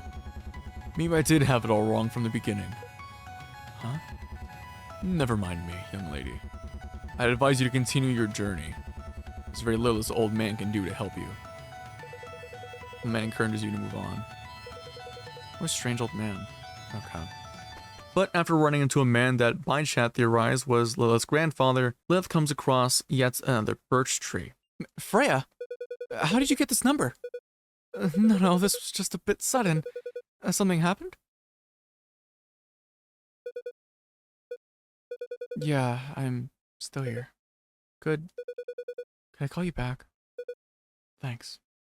But this isn't where the memory ends, as upon waking up, Lilith finds herself in a room with an unfinished picture of Gray hovering in the floor, which my chat luckily informed me is a puzzle that needs to be completed in order to get more info on the story. So, with nothing better else to do, Lilith solves each puzzle one after another. With each puzzle Lilith clears, playing dialogue between Lilith and Freya. Freya, how did you and Gray meet? Why are you asking something like that out of nowhere? You know why. Did you ever meet my father? Lily, I'm not a child anymore. Please, tell me. Guess you deserve an explanation. It was years ago, but I still remember it vividly. At the time, I was hardly having any sleep, so I got out of bed early to catch a glimpse of a solar eclipse. When it was over, I saw a strange woman covered in tattered clothes in the middle of the street. She was just lying there, quietly, gently holding something between her hands, almost as if she'd appeared out of nowhere. The woman was Gray? Yeah. When I got closer, our eyes met. I'd never seen an eyes as dark as hers. She was on the verge of tears. When she finally started speaking, I couldn't understand her at all. But it was evident how scared she was. When I saw who she was cradling, a baby ever so small and frail, almost like a doll. I thought I was dreaming. But there you were, Lily. And then what? Well, I couldn't just leave you two there. So I took you in. After the dust settled, we took you to a checkup. You've already grown into a perfectly healthy baby. Gray, however, it was hard to tell at a glance, but her body was covered in old bruises and scars. The doctor also noticed something abnormal. Her womb and ovaries were both missing, as if they'd been completely removed. Yet there were no signs of surgery of any kind despite all the other damage her internal organs had sustained. She couldn't have ever given birth, that much was certain. I guess that settles it then. You hardly sound surprised. I had my doubts, longer than I care to admit. What about my real parents? Didn't Gray tell you about them? Not much. When I asked about your father, she told me he died a long time ago. And your mother, Gray never said anything about her. But whenever I tried to bring it up, Gray wouldn't admit it, but I could see it opened some wounds much deeper than those on her skin. Am I supposed to feel sorry for her now? Lily, I can't pretend to understand what you're going through, but I do know that Gray always took care of you like one of her own. She loved you more than anything. Loved? I just got chills. I've had enough. Just end it all.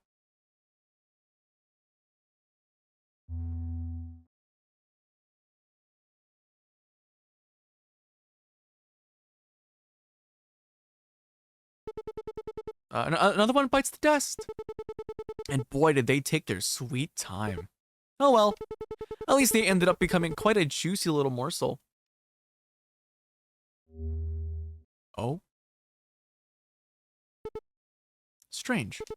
I didn't know these things could glow.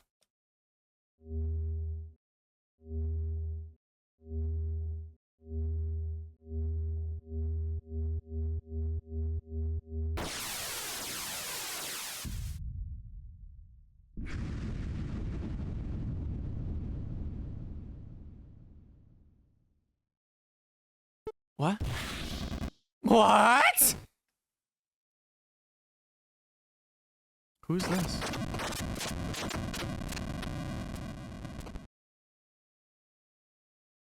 You do not belong here, little one.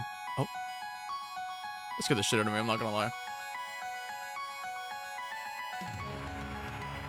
Whoa. Are these locusts? What am I looking at? What are these? What the fuck?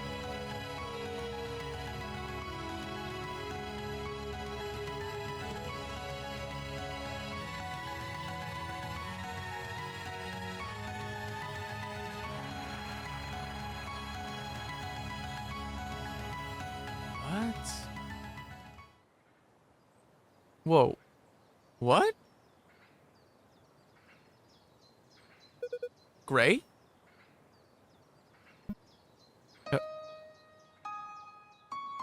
Oh, we're back in... What the fuck? What a time and place for you to show up. What took you so long? Did you start to miss me while I was gone? Guess the cat got your tongue. Again. You weren't still mad about the hair, are you? After cutting it, I tried dyeing it at one point as well. Too bad the color didn't stick properly. I would have loved to see your reaction.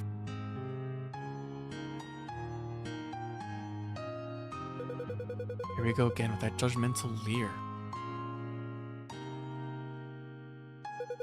I'm starting to recall why I left in the first place. No matter how hard I tried, I simply was never good enough for you. Almost as if you expect me to grow up into someone else entirely. Even though all I ever wanted was to become more like you.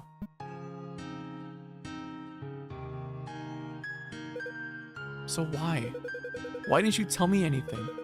If you resented me that much, you should have just ditched me when I was little. You would have saved us both the trouble. Just say something, you old hag! Don't act like after all these years, you don't have anything to say for yourself. I thought you were better than this. You're the strongest person I've ever known. Not some loser who drops dead without any warning. Did I look up to you my entire life for nothing? Or do you really think I came all the way here?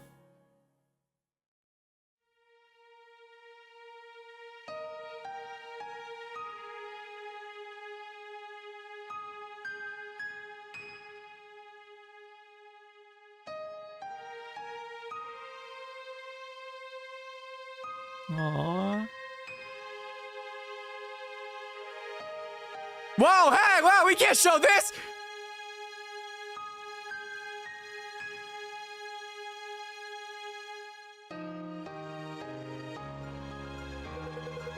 I'm still mad at you.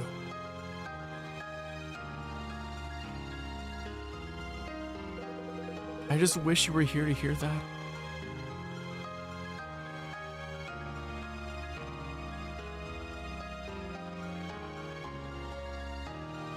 No, dude.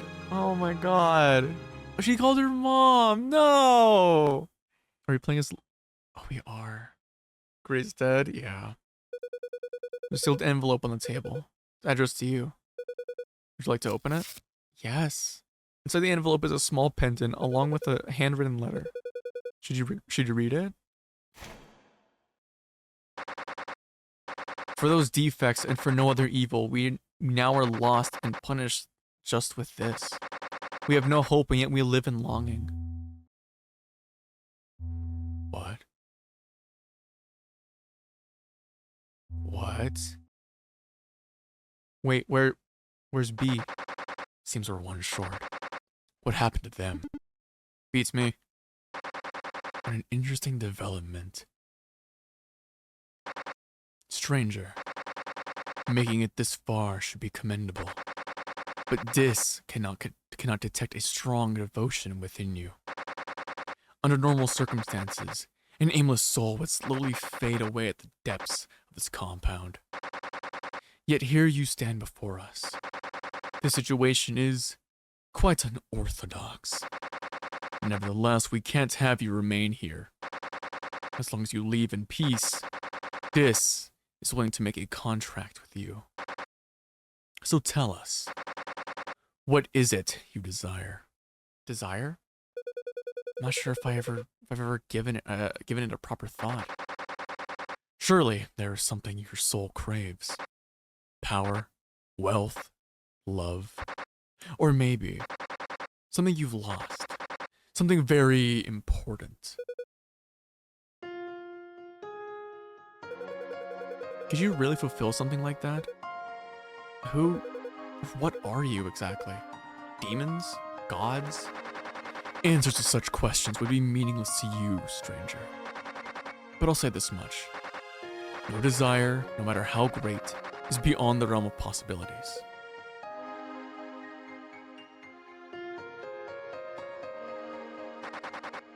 Is there a problem? I'm alright now. I was just feeling a bit lightheaded for a moment. If I could wish for one thing, I want my mother to know that no matter the reason she chose me, I'm grateful for everything. Please, let her have her peace.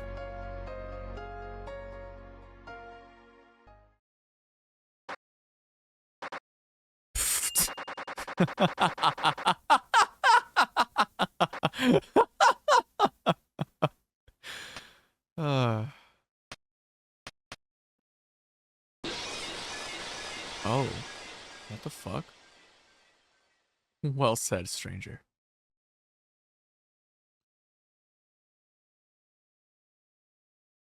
What?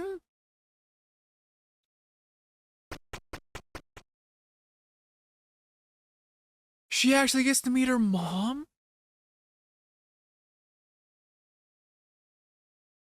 Aww. That's so sweet. So, what do you think?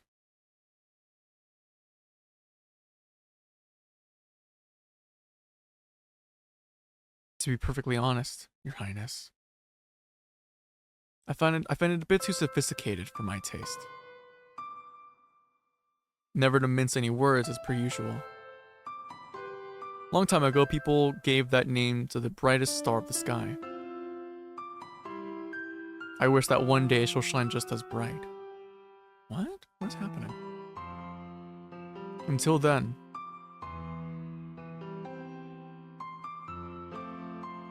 please take care of her.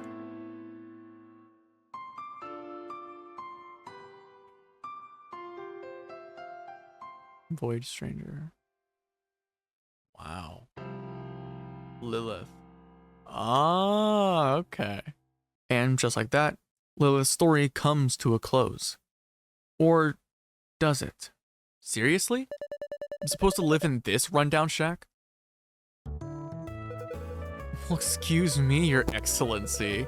There weren't any vacant palaces available. Sheesh. I would have never guessed you're such a spoiled brat. Said you're supposed to dress your elders? Just call me Mom. No fucking way. This is already way too awkward. Anyway, maybe we'd eventually afford another place if you found a job. Oh, what are these? Don't just ignore me like that, you lazy ass. These are called photos, right? How cute. Did Gray take these? Yeah, there's a whole album of them. She was never too keen on technology, but she did enjoy using a camera quite a lot. Maybe she'd hope to share those pictures with you one day. Speaking of, what is it? I was supposed to give you this a while ago. A letter? For me? But why has it already been opened? Here's the funny thing. I actually found it in my room and thought it was addressed to me. So I opened it and... That's cute. I couldn't understand a single word. Granny must have written it in one of those ancient languages she used to study. But now that you're here, I figured she left it for you. Not quite. This is meant for both of us. Get out! What does it say? Let's see.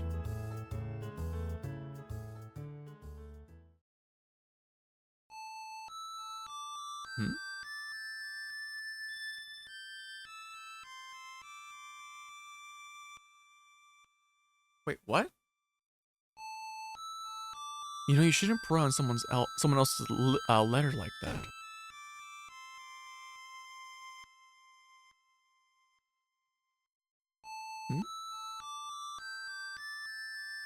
Still keeping an eye on them? What are you talking about? Your lousy disguise may have fooled Des, but I know you've been watching over them for a long time now. Or did that child end up here by sheer accident, only to finally meet their mother? That's what Ad would have wanted. I owed it to them. Besides, I only give them a small push. Sure. Don't worry. Your secret is safe with me. I've kept my end of the bargain. Now, stranger, have you finished your research? More or less. So I take it you'll be leaving soon. Then answer me. Who or what is this?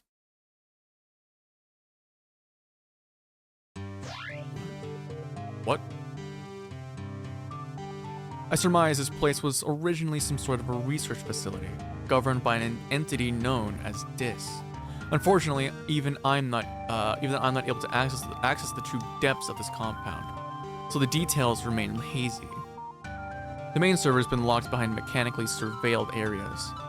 If I had to guess, I'd say not a single living soul has entered them in a few millennia, and most likely never will again.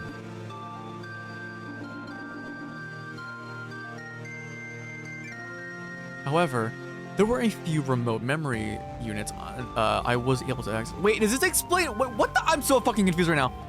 Most of them were dilapidated beyond repair, but even just a fraction of their data tells quite a telling tale. Scattered research notes regarding quantum space travel, warp technology, gene splicing. Even more curious is the fact that all these records end abruptly at the same point in time. That was over 70,000 years ago. Some kind of cataclysmic event must have taken place here a long time ago. Did an experiment backfire? Or maybe a war broke loose. Whatever the case, it seems that the minutiae of this planet were nearly wiped out. What? So why are we still here? What's our purpose? I'm afraid I don't have an answer to that either. Maybe DIS is still attempting to fulfill the original role of this facility, whatever that might be. It's just a fancy way of implying we're mere guinea pigs to it, correct? I'm sorry. It must have been hard for you and your sisters all these years. Don't get me wrong. The time we deserved some sympathy is long gone. Considering all the things we've been part of, I only wish for some closure. Before you go, can I ask you something else? Why are you so interested in the princess?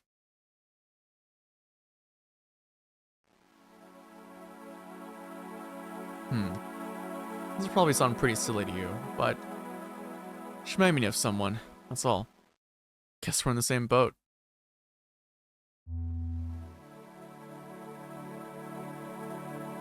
I'll be leaving now. I hope that one day you find the answers you're looking for. Until then, take care, Sif. Oh, that's Sif?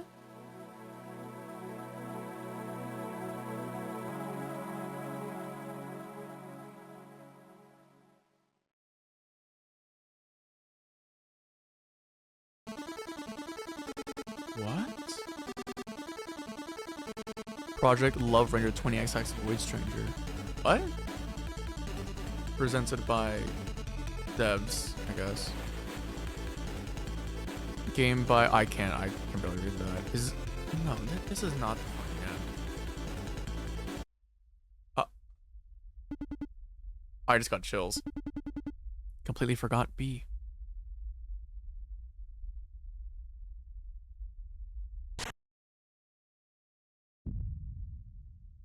Oh. Oh. VoidStranger Sif. Landing back in room B001, a key thing can be noticed about Sif right off the bat, and that is that Sif already has her own versions of the Void Memory, Wings, and Sword. Meaning not only is it unnecessary to collect these burdens in their designated rooms, but also impossible, since each chest is empty upon entering the room. But progressing forward in Sif's journey through the Void, it can be noted that the rooms go back to normal, reverting back to the same puzzles Gray had to solve.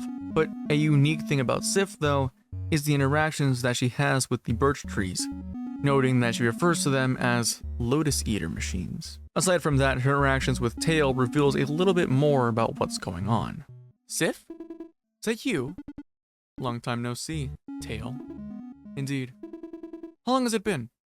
200-300 years? I hope I haven't angered you. Calm down. I'm not after you. Speaking of... Have you seen B around here? They did come around here and tell me not to speak with strangers, but that was a good while ago. Have they gone missing? Don't worry about it. I'll find them eventually. Maybe Gore knows something. I doubt it. They're probably sleeping, as usual. Was there anything else?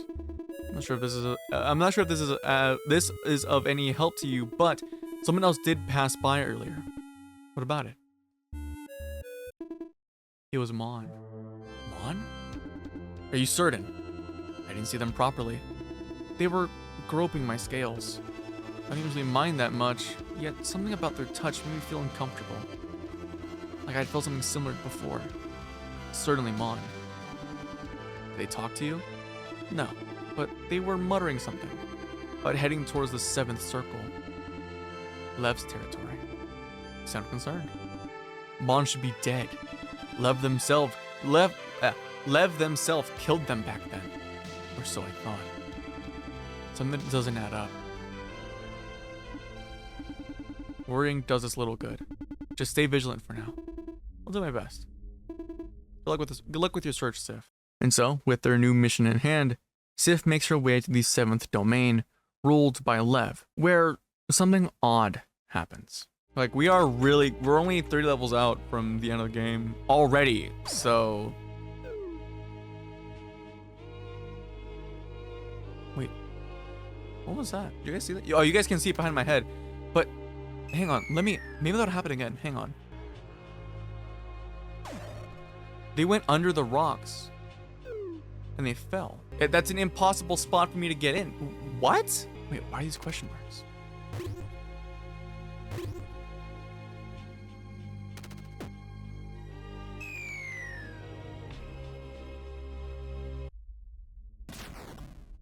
What?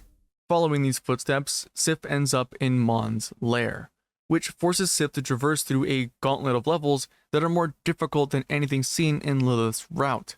But after battling through Mon's lair, Sif ends up face to face with Mon themselves. Oh, it's Mon! That's Mon! Okay. Hey, bud. How you doing? Found you. Finally. Shit. Watch where you swing that pocket knife of yours. Someone might get hurt. Mon. So it is you. My, you look like you've seen a ghost. Where have you been all this time? How did you manage to hide your presence from Dis? Frankly, that's none of your business. But considering my cover is blown, I could tell you. For a price, of course. No thanks. I'll beat the answers out of you instead. Who? I love to see you try. I don't remember you putting up much of a fight previously. Did you think I was taking it seriously back then? That little charade was all part of our plan. Our plan? Huh. Oh. So it is as I thought. A sycophant like you couldn't devise something this complicated on their own.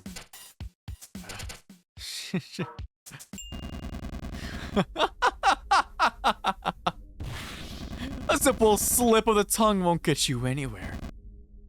Oh, something horn.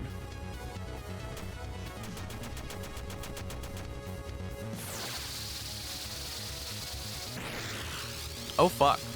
Well, that's not good. And so, after defeating Mon, Sif finds herself in one last room, where after talking to the egg, someone is waiting for you. Don't worry.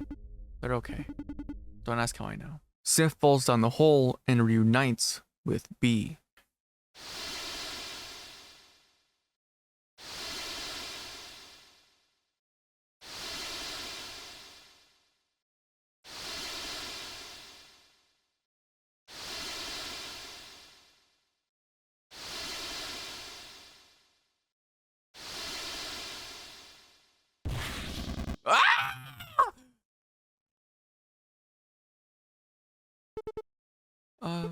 Sis? Is that you? Hi. Sis! I'm so afraid! Get a hold of yourself. You don't understand.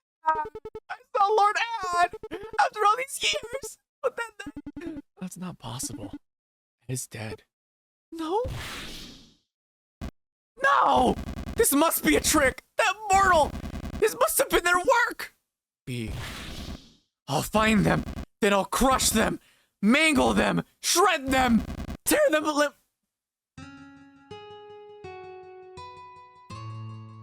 Aww, so sweet.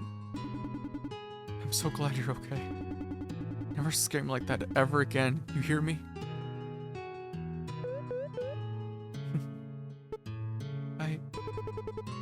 Is everything alright, sis?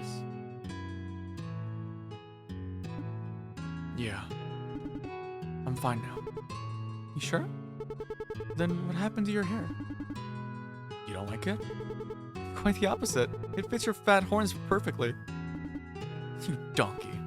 Hey, how did you manage to find me anyway? That's a long story. Maybe some other time. I could use some rest now. You and me both. Roll credits. What? Oh. And there you go. That's the ending of VoidStranger. There's nothing else after this. Is what I would say if this really was the end of the game. Come on, you see how much time is left in this video and how that ending played out. That can't possibly be the end. And well, if you thought that was the case like I did, then you're correct. Because there's still one more route we have to go through. The route of... Now, you're probably confused as to what exactly the Dis route is. Well, the Dis route is the canonical ending and final route of VoidStranger, meaning that all the questions that have been bubbling up over the course of the last 3 routes will finally be answered here. But in order to begin the Dis route, someone needs to hunt down the traitorous lords. Playing as Gray and jumping back into the void yet again, Gray makes her way to the first traitorous lord, Eus, who we better know now as Tail. Because if you remember Tail's backstory all the way back in Gray's route, Tail is what remains of the Void Lord Eus. And since no traitorous lord can remain alive in order to get into Dis, Tail has to die. Following this, Gray makes her way down 100 flights of stairs to reach the second traitorous lord, Gore. Luckily, Gore doesn't put up much of a fight because, well, she wants to die. But after slaying Gore, Gray will need to make her way towards room B000. Now you're probably confused as to how that's even possible, since Gray can only change the last 2 digits of the room that she's in at a birch tree, meaning it's impossible to get back to any room prior to room 100 without using a specific brand. And while you would be right, do you remember the Voided ending? The bad ending to Gray's route, where at the end of it, forced Gray to the very beginning of the void? Yeah, well, we're going to need to use that.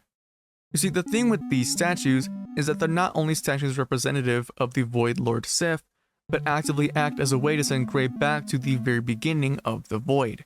So, after traveling for a little bit, Gray uses a Sif statue and returns to room B001. And so, after traveling through Ad's domain and making sure to not collect any locusts, Gray finds herself at the first birch tree she ever encountered. But instead of resting, she replaces the last 2 digits of the room number with the amount of locusts that she has, teleporting her all the way to room B000. Now it's here where we see a giant statue of the three traitorous lords.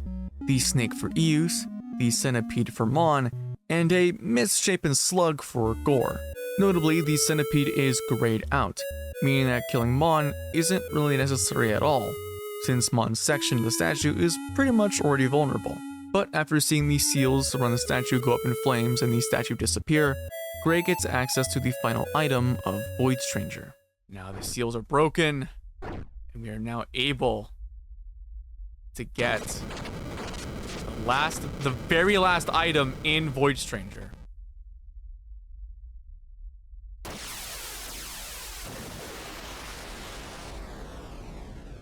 The Endless Void Rod. Or Limitless Void Rod, whatever. The strange rod has changed its form, and somehow you feel your uneasiness fading away. That's right, baby. That's right. We're back. All right. So what this allows me to do is do this. So normally when you pick up a tile, it doesn't show number 1. But what this allows me to do is do this. I can pick up as many tiles as I want. And so, after acquiring the Endless Void Rod, Gray makes her way here to room B227, where instead of just progressing and going through the alphabet levels yet again, has to clear out the entire room. You see, prior to entering this room, the mural was blank, meaning its brand was empty. And so since this is the final 6x6 room in the game, it means that the entire room has to be devoid of anything. No enemies, no statues, and no tiles whatsoever. Which, I mean, may sound daunting, but with the Endless Void Rod in hand, Gray manages to clear out the room and fall into the next room, where upon waking up, Gray gets greeted by an egg, telling her that it has something special it'd like Gray to do. That leech, that lazy eye, that maggot. Traitors agents who roam free, or roam here. Hear me, reach them, slay them, and thus you shall prove your mettle. So, with those words in mind, Gray takes out the leech, the lazy eye, and finally, the maggot, meaning all that's left to do now is move the Sif statue out of the way and progress further into Dis. The end of VoidStranger. Once we step through this door, we are now officially in the Dis route, which has some of the hardest fucking levels I will ever experience in this game. So, without further ado, let's enter in. Maybe probably two back up. There we go. Ooh, okay. But after stepping through the gate, Gray quickly finds herself traversing through the bowels of Dis, making her way through 26 of the hardest puzzles in the game, all before reaching this room, a room where, using a homunculus, Gray shoves each Void Lord statue into the void. However, it's worth noting that this process has to be done in the order that each Void Lord's domain comes in. Okay, so we got Ad, who is this, Eus, who is the lustful one, who is represented by the snake, so that. Next we have B, Mon,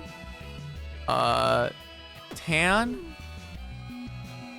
Gore, Lev, and then Sif. Alright, and then with that, we can leave. But after clearing out this room of all the statues, Gray continues forward and gets confronted by B. Well. Oh, right, it's B, right. Now you've really outdone yourself, mortal. I don't really know or care how you managed to make it here. But I've got my orders. Nothing personal. So, how about a rematch?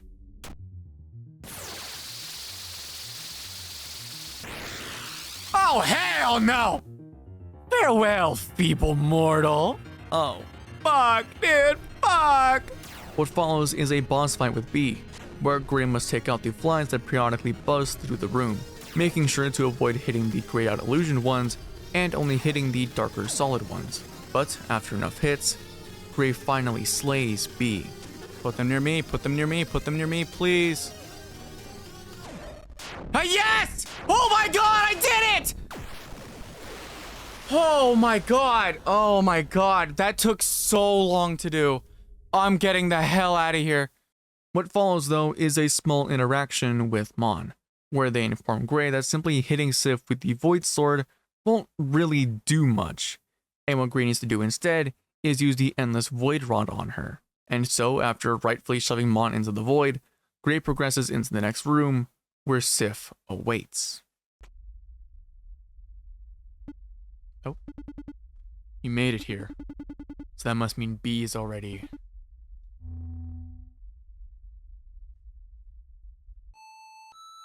Alright, there's Sif. This is the way you want to end it all? Can't remember the last time Dis called us this deep. Brings you back. But don't think I'm going to go easy on you out of sentimentality. Dis. The threat level is far greater than expected. At this rate, the main servers will be breached, requesting temporal release from the main grid in order to seal our defenses. What? Evaluating domain admin request. Evaluation complete. Admin rights to level 4. What? What? This will not end until one of us will burn out. Oh, she's straight up taking my shit. Oh, fuck. Can I? Oh, no. Oh, hi, Sif. Oh, fuck. Okay. Well, that's not good. Oh! What the fuck? Oh, wait, she doesn't abide by... Oh, she doesn't abide by the goddamn rules of the game! Now, Sif's fight is by far the hardest fight in the entire game, since up until this point, every enemy in the game has abided by the rules of moving and attacking only when Gray does. But Sif, with her powers now unchained, attacks as freely as she desires, attacking even to the point where she doesn't even abide by the tiles that bind Gray. Meaning Gray has to survive an onslaught of attacks, all the while trying to strike Sif with tiles 25 times, which, oh my god, was a difficult task to say the least. She's breaking the rules of the game. Hey Sif, you're cheating! Anyone tell you that? You're fucking cheating! But as luck would have it, there was an alternative way to defeat Sif. One that would ultimately end the fight. I did it! Oh my god! Wow, that is a lot. That's a lot easier than I thought I'll be honest. Oh my god. Wow, I really struggled with that. Okay, well, that's kind of sad. I can't believe I actually did that. Why didn't I think of that sooner? And just like that, Sif was slain. Moving into the next room though and stepping on an elevator that takes Gray down, the finale of VoidStranger begins. Well done, mortal. Oh, hi, Lev. You really took your time there. For a moment I thought you'd never make it. But at long last, here we are, at the heart of Dis. I just realized, I never probably introduced myself. Oh, the locust. Okay.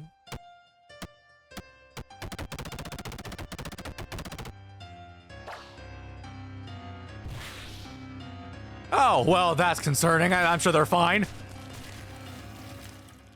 Oh. Maybe not.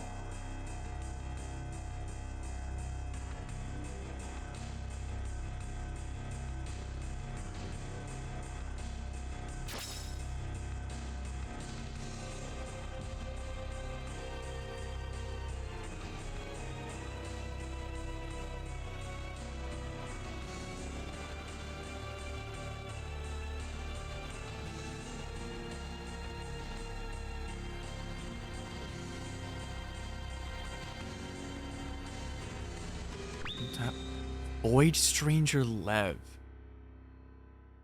Okay. Hey Lev, how you doing?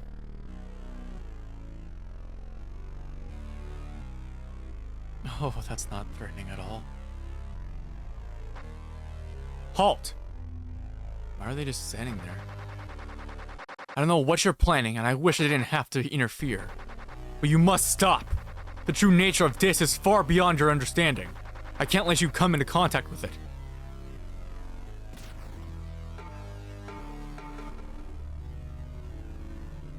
Uh-oh. Uh-oh. Oh no. Interesting. This transmitter can convert radio waves into speech patterns. Sorry about the hassle. Now that you can hear me, mortal, there are two things I'd like to say to you. Thank you. And die. Did you dodge it, Gray? Oh, she better fucking dodge that. I did not go all this way for you to fucking die. Mon. What situation? Did you predict it, my lord? The mortal has bypassed almost all firewalls. Soon, Dis will be completely at your mercy. Well done, Mon. Without the locust idols you gathered, my resurrection would have been infeasible. Now that your work is done, there are two things I'd like to say to you.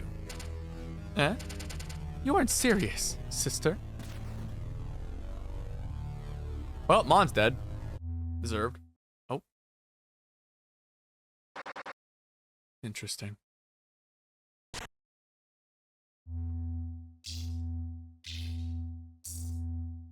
What is happening? Did I miss? No. Show yourself. Add. What?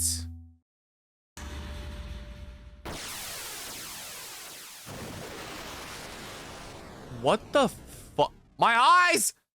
Oh, hello. Is that... Wait, is Ad gray? Lev, you finally decided to reveal your hand. Right back at you. I'm impressed.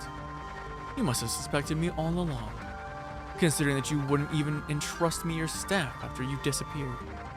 I felt rather... what's the word?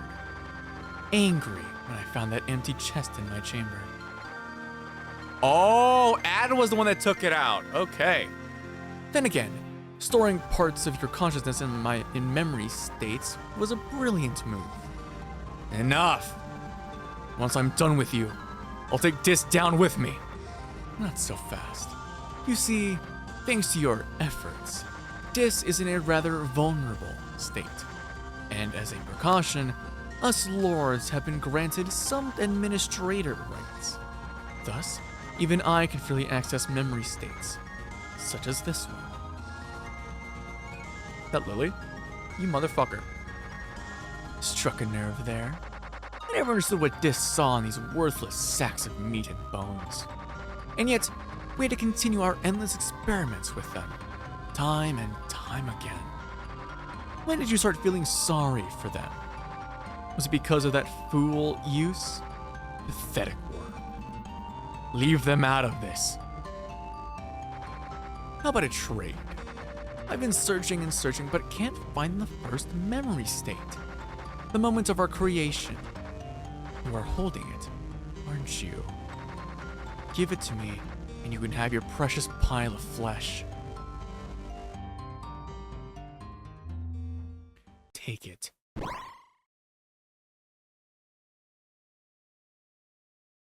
Hi, Lily. Aw.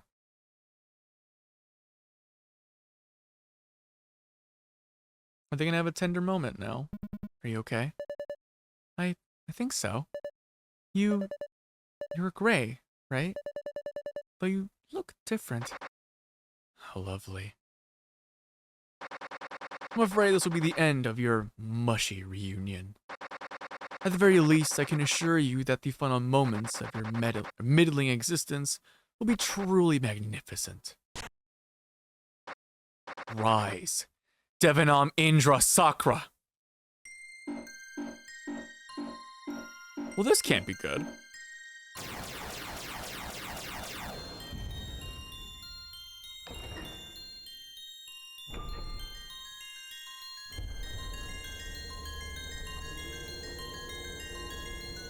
Yo, it's a fucking mech. What the fuck? What? Oh, that's so cool. Okay. Void 6, Void 0, what? Heavenly usurper Lev looms upon you.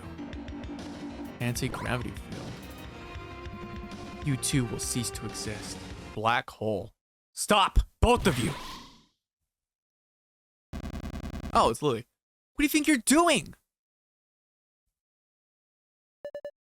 Damn. It actually stopped. How did you stop it? Rejection. What?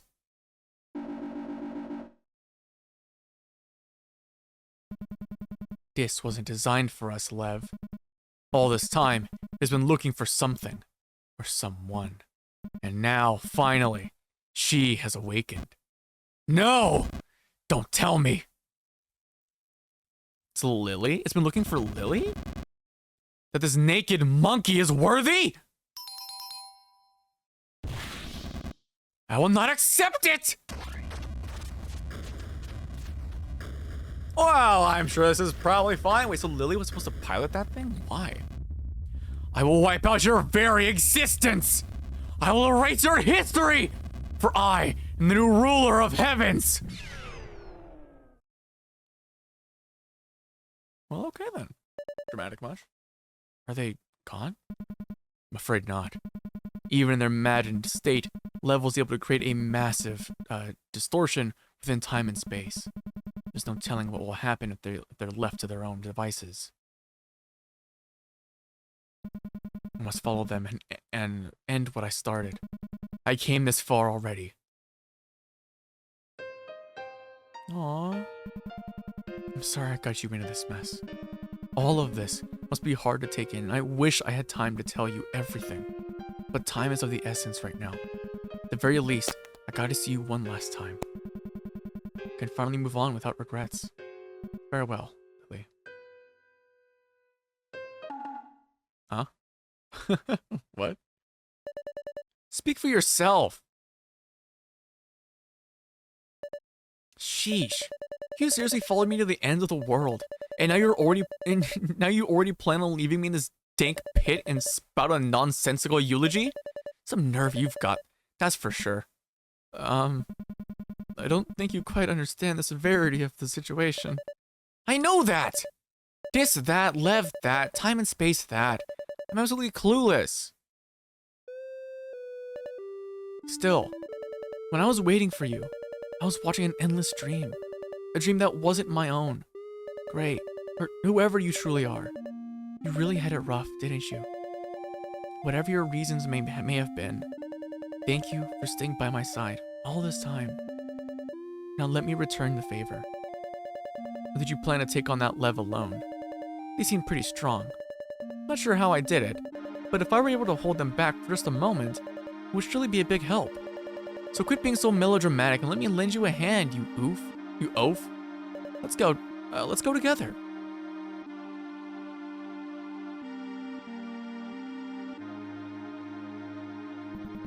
Even after all this time, I keep underestimating what a stubborn dunce you can be. Even worse than me. Takes a dunce to know one. You said it. Lily, I'm happy I was able to meet you. Likewise. Life would have been pretty boring without you around. This amount of excitement is kind of pushing it, though. Whatever awaits us beyond this point, there's no guarantee of return. Not that I think I'd be able to change your mind at this point. So whenever you're ready, let's go. You ready? Hell yeah, let's end this. All right. Very well. Lily, lend me your strength. You got it. Let's do this. One more thing. It's been a while since the last time I flew, so try to hang on. Flew? Huh? A what?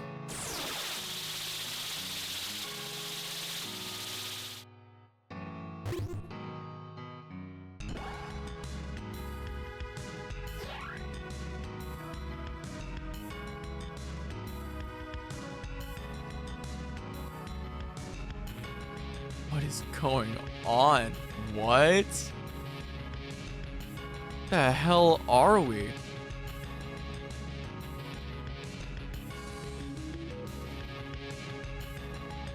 What the fuck?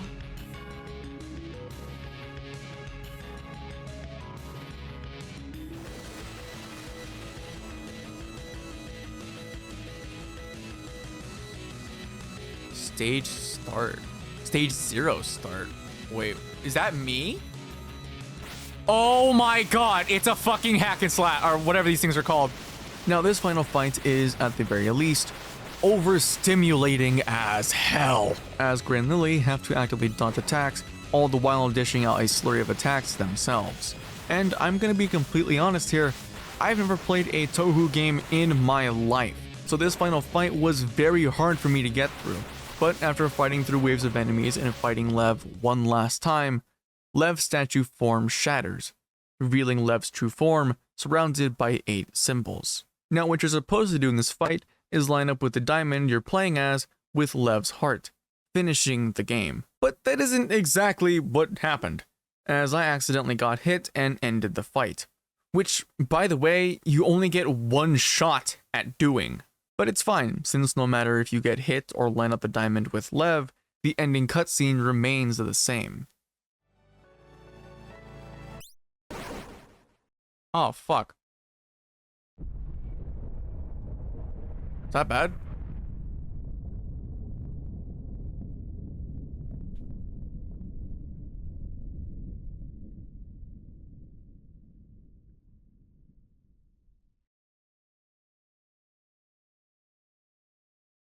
Is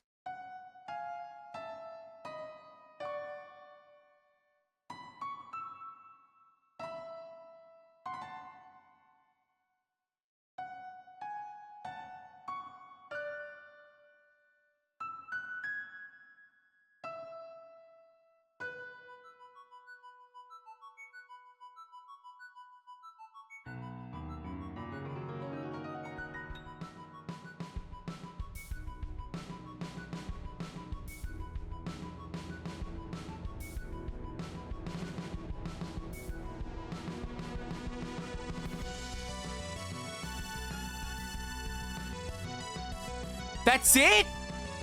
I did it? Huh.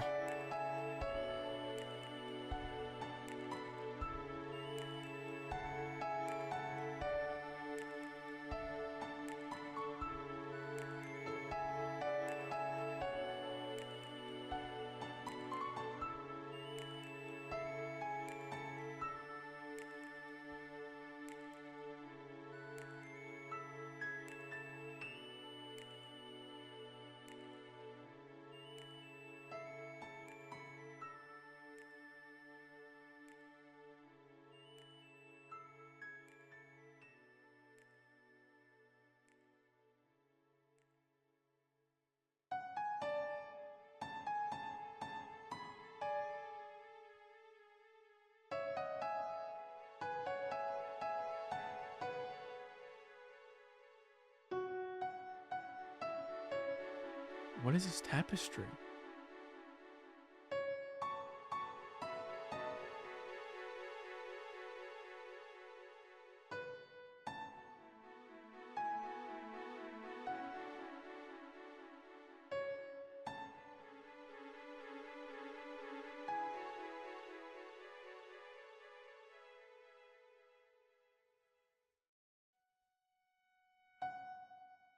Presented by System Erasure.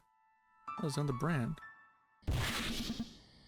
That scared the fuck out of me. Oh my god. You little imp! You sneaked out on your own again? It's not how you're supposed to talk to a princess. Like hell I care. My ass is grass if anything happens to you. Hag. What did you call me? You started it. I swear, one day I'll wash that mouth of yours. What do you have to do? Why do you have to disappear like that? I visited Mom. At this hour? Thought I might see your star if I looked hard enough. There are way too many. I can't tell them apart at all. Next time, I'll help you find it. Really? I swear. Just don't run away like that anymore. Okay. Is there something else? Could you tell that story before bed? What story? The story of the stars. It's getting way too late for that. Then I'll tell Father you called me a little imp. Fine. Come here, little imp. In the beginning, when the sky and the earth were still one and the same, a flower gave bloom, lighting up the space with stars.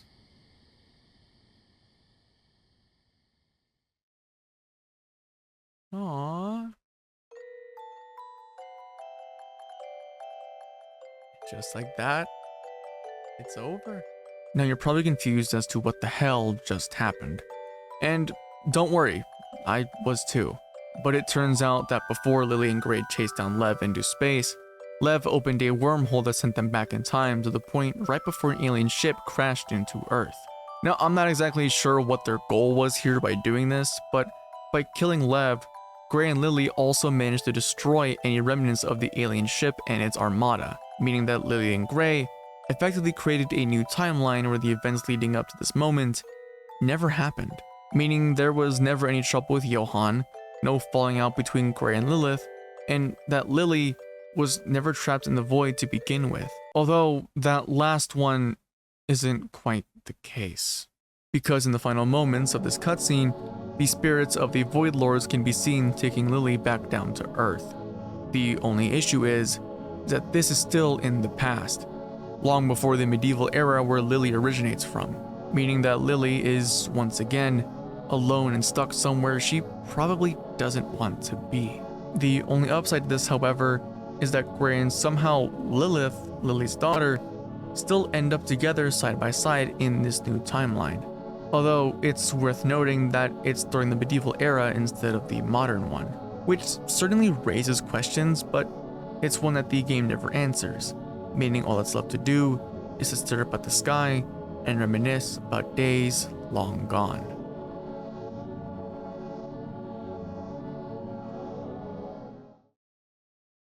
Before I wrap up this video and get into my final thoughts, I want to quickly talk about VoidStranger's connection with Hell mythology. You see, it's hinted at during Sif's interaction with Tail when she mentions Mon being in the 7th circle, and via the inscriptions in each mural when entering a domain, but at no point do I think it's actually revealed that the void that Gray, Lilith, and Sif travel through is Hell. You see, as it turns out, each Void Lord's name is a shortened version of a demonic figurehead, with Ad being Abaddon, Eus being Asmodeus, B being Beelzebub, Mon being Mammon, Tan being Satan, Gore being Belphegor, Lev being Leviathan, and Sif being Lucifer. With each Void Lord not only having their own sin associated with them, but each having a rule over a different circle of hell, all of which, if you were to line each Void Lord with a circle of hell, would match almost perfectly with what each circle of hell represents. Since the first circle is Limbo, which kind of fits Ad and just sort of in general, considering how much the characters of the game return to this domain. The second circle being Lust, which fits with Eus, who we established as Asmodeus, the demon of lust. The third circle being Gluttony, which fits with B, since she's Beelzebub. The fourth circle being Greed, which fits with Mon, since we know they're Mammon. The fifth circle being Wrath, which I guess fits Satan? I don't know. In regular mythology, Satan isn't really known as being the demon of anything, but the game does make a point to nickname Tan the Raging, so I suppose it fits. The sixth circle being Heresy, which, similar to Ad, feels like one of those looser fits, since Gore's supposed to be the ruler of this domain, and Gore, or I guess Belphegor, is the sin of sloth, but whatever, we'll say this works in the context of the game. The seventh circle being Violence, which more than certainly fits with Lev, considering we see what lengths they'd go to just to achieve their goal. And finally, the eighth circle being Fraud, which, similar to Ad and Gore, is again one of the looser fits. But I suppose an argument could be made that Sif, the ruler of this domain, was a false prophet in the heavens, since in mythology, Lucifer was cast down to hell for questioning things and staging a rebellion. So the argument could be made that Lucifer is a false leader or prophet, hence their circle of hell being Fraud. But that does leave one question still unanswered. What about the ninth circle? Well, in Dante's Inferno, the ninth circle of hell is known as Treachery, a place where traitors are encased in a frozen lake. But the thing is, VoidStranger doesn't have a ninth circle. Or does it? You see, during the voided ending, or if you just make it all the way to the end as Sif, you can move the stairs away from Sif's statue and descend down one more level. However, instead of ending up in another domain, you instead end up in what's known as the White Void, a place where almost nothing exists, except for stairs and ground tiles that appear only when you get close enough. However, that isn't the only thing that resides here.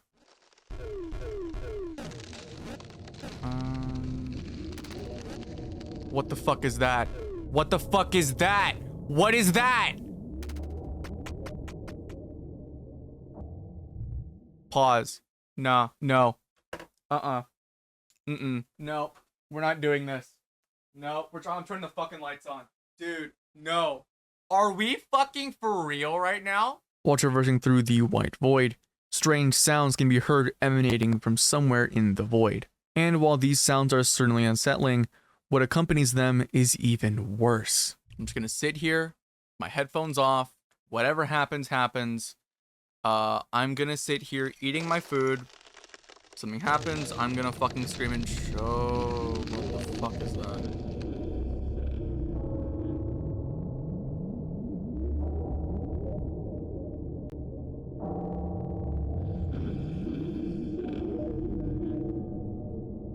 Yo, what the fuck is that?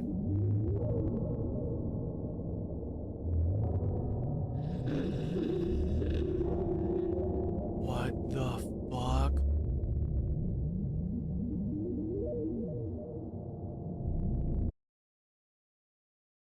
You just close the game. However, besides this creepy encounter, there is one more thing that resides in the void. Lev's corpse. Oh!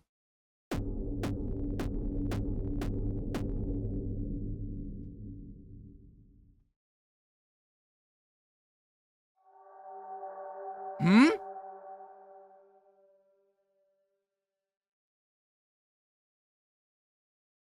What?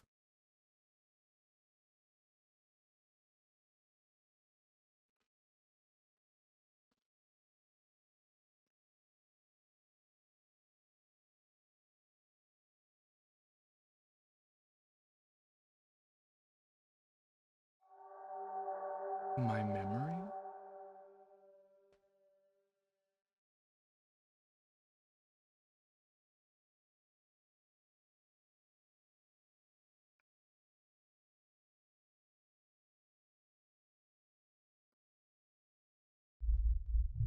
You see, if you make it deep enough into the White Void, you can encounter Lev's corpse, frozen in the void.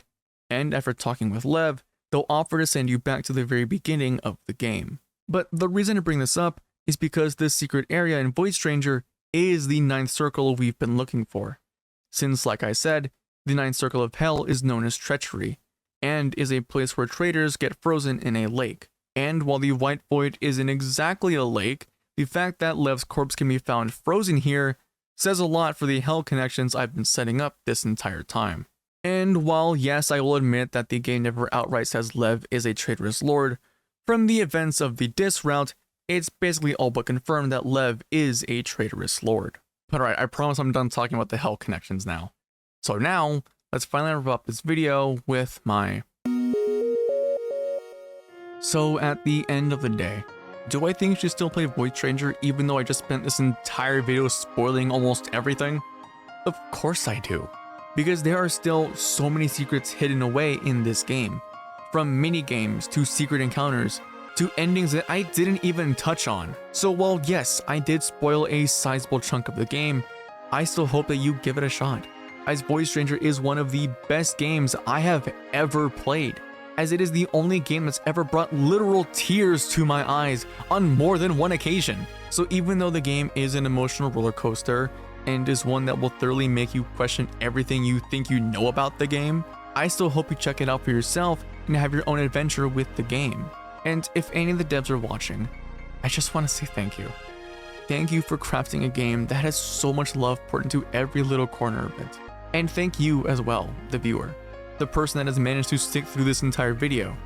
Thank you so much for watching. I hope you subscribe and like if you enjoyed the video, and I'll see you in the next one.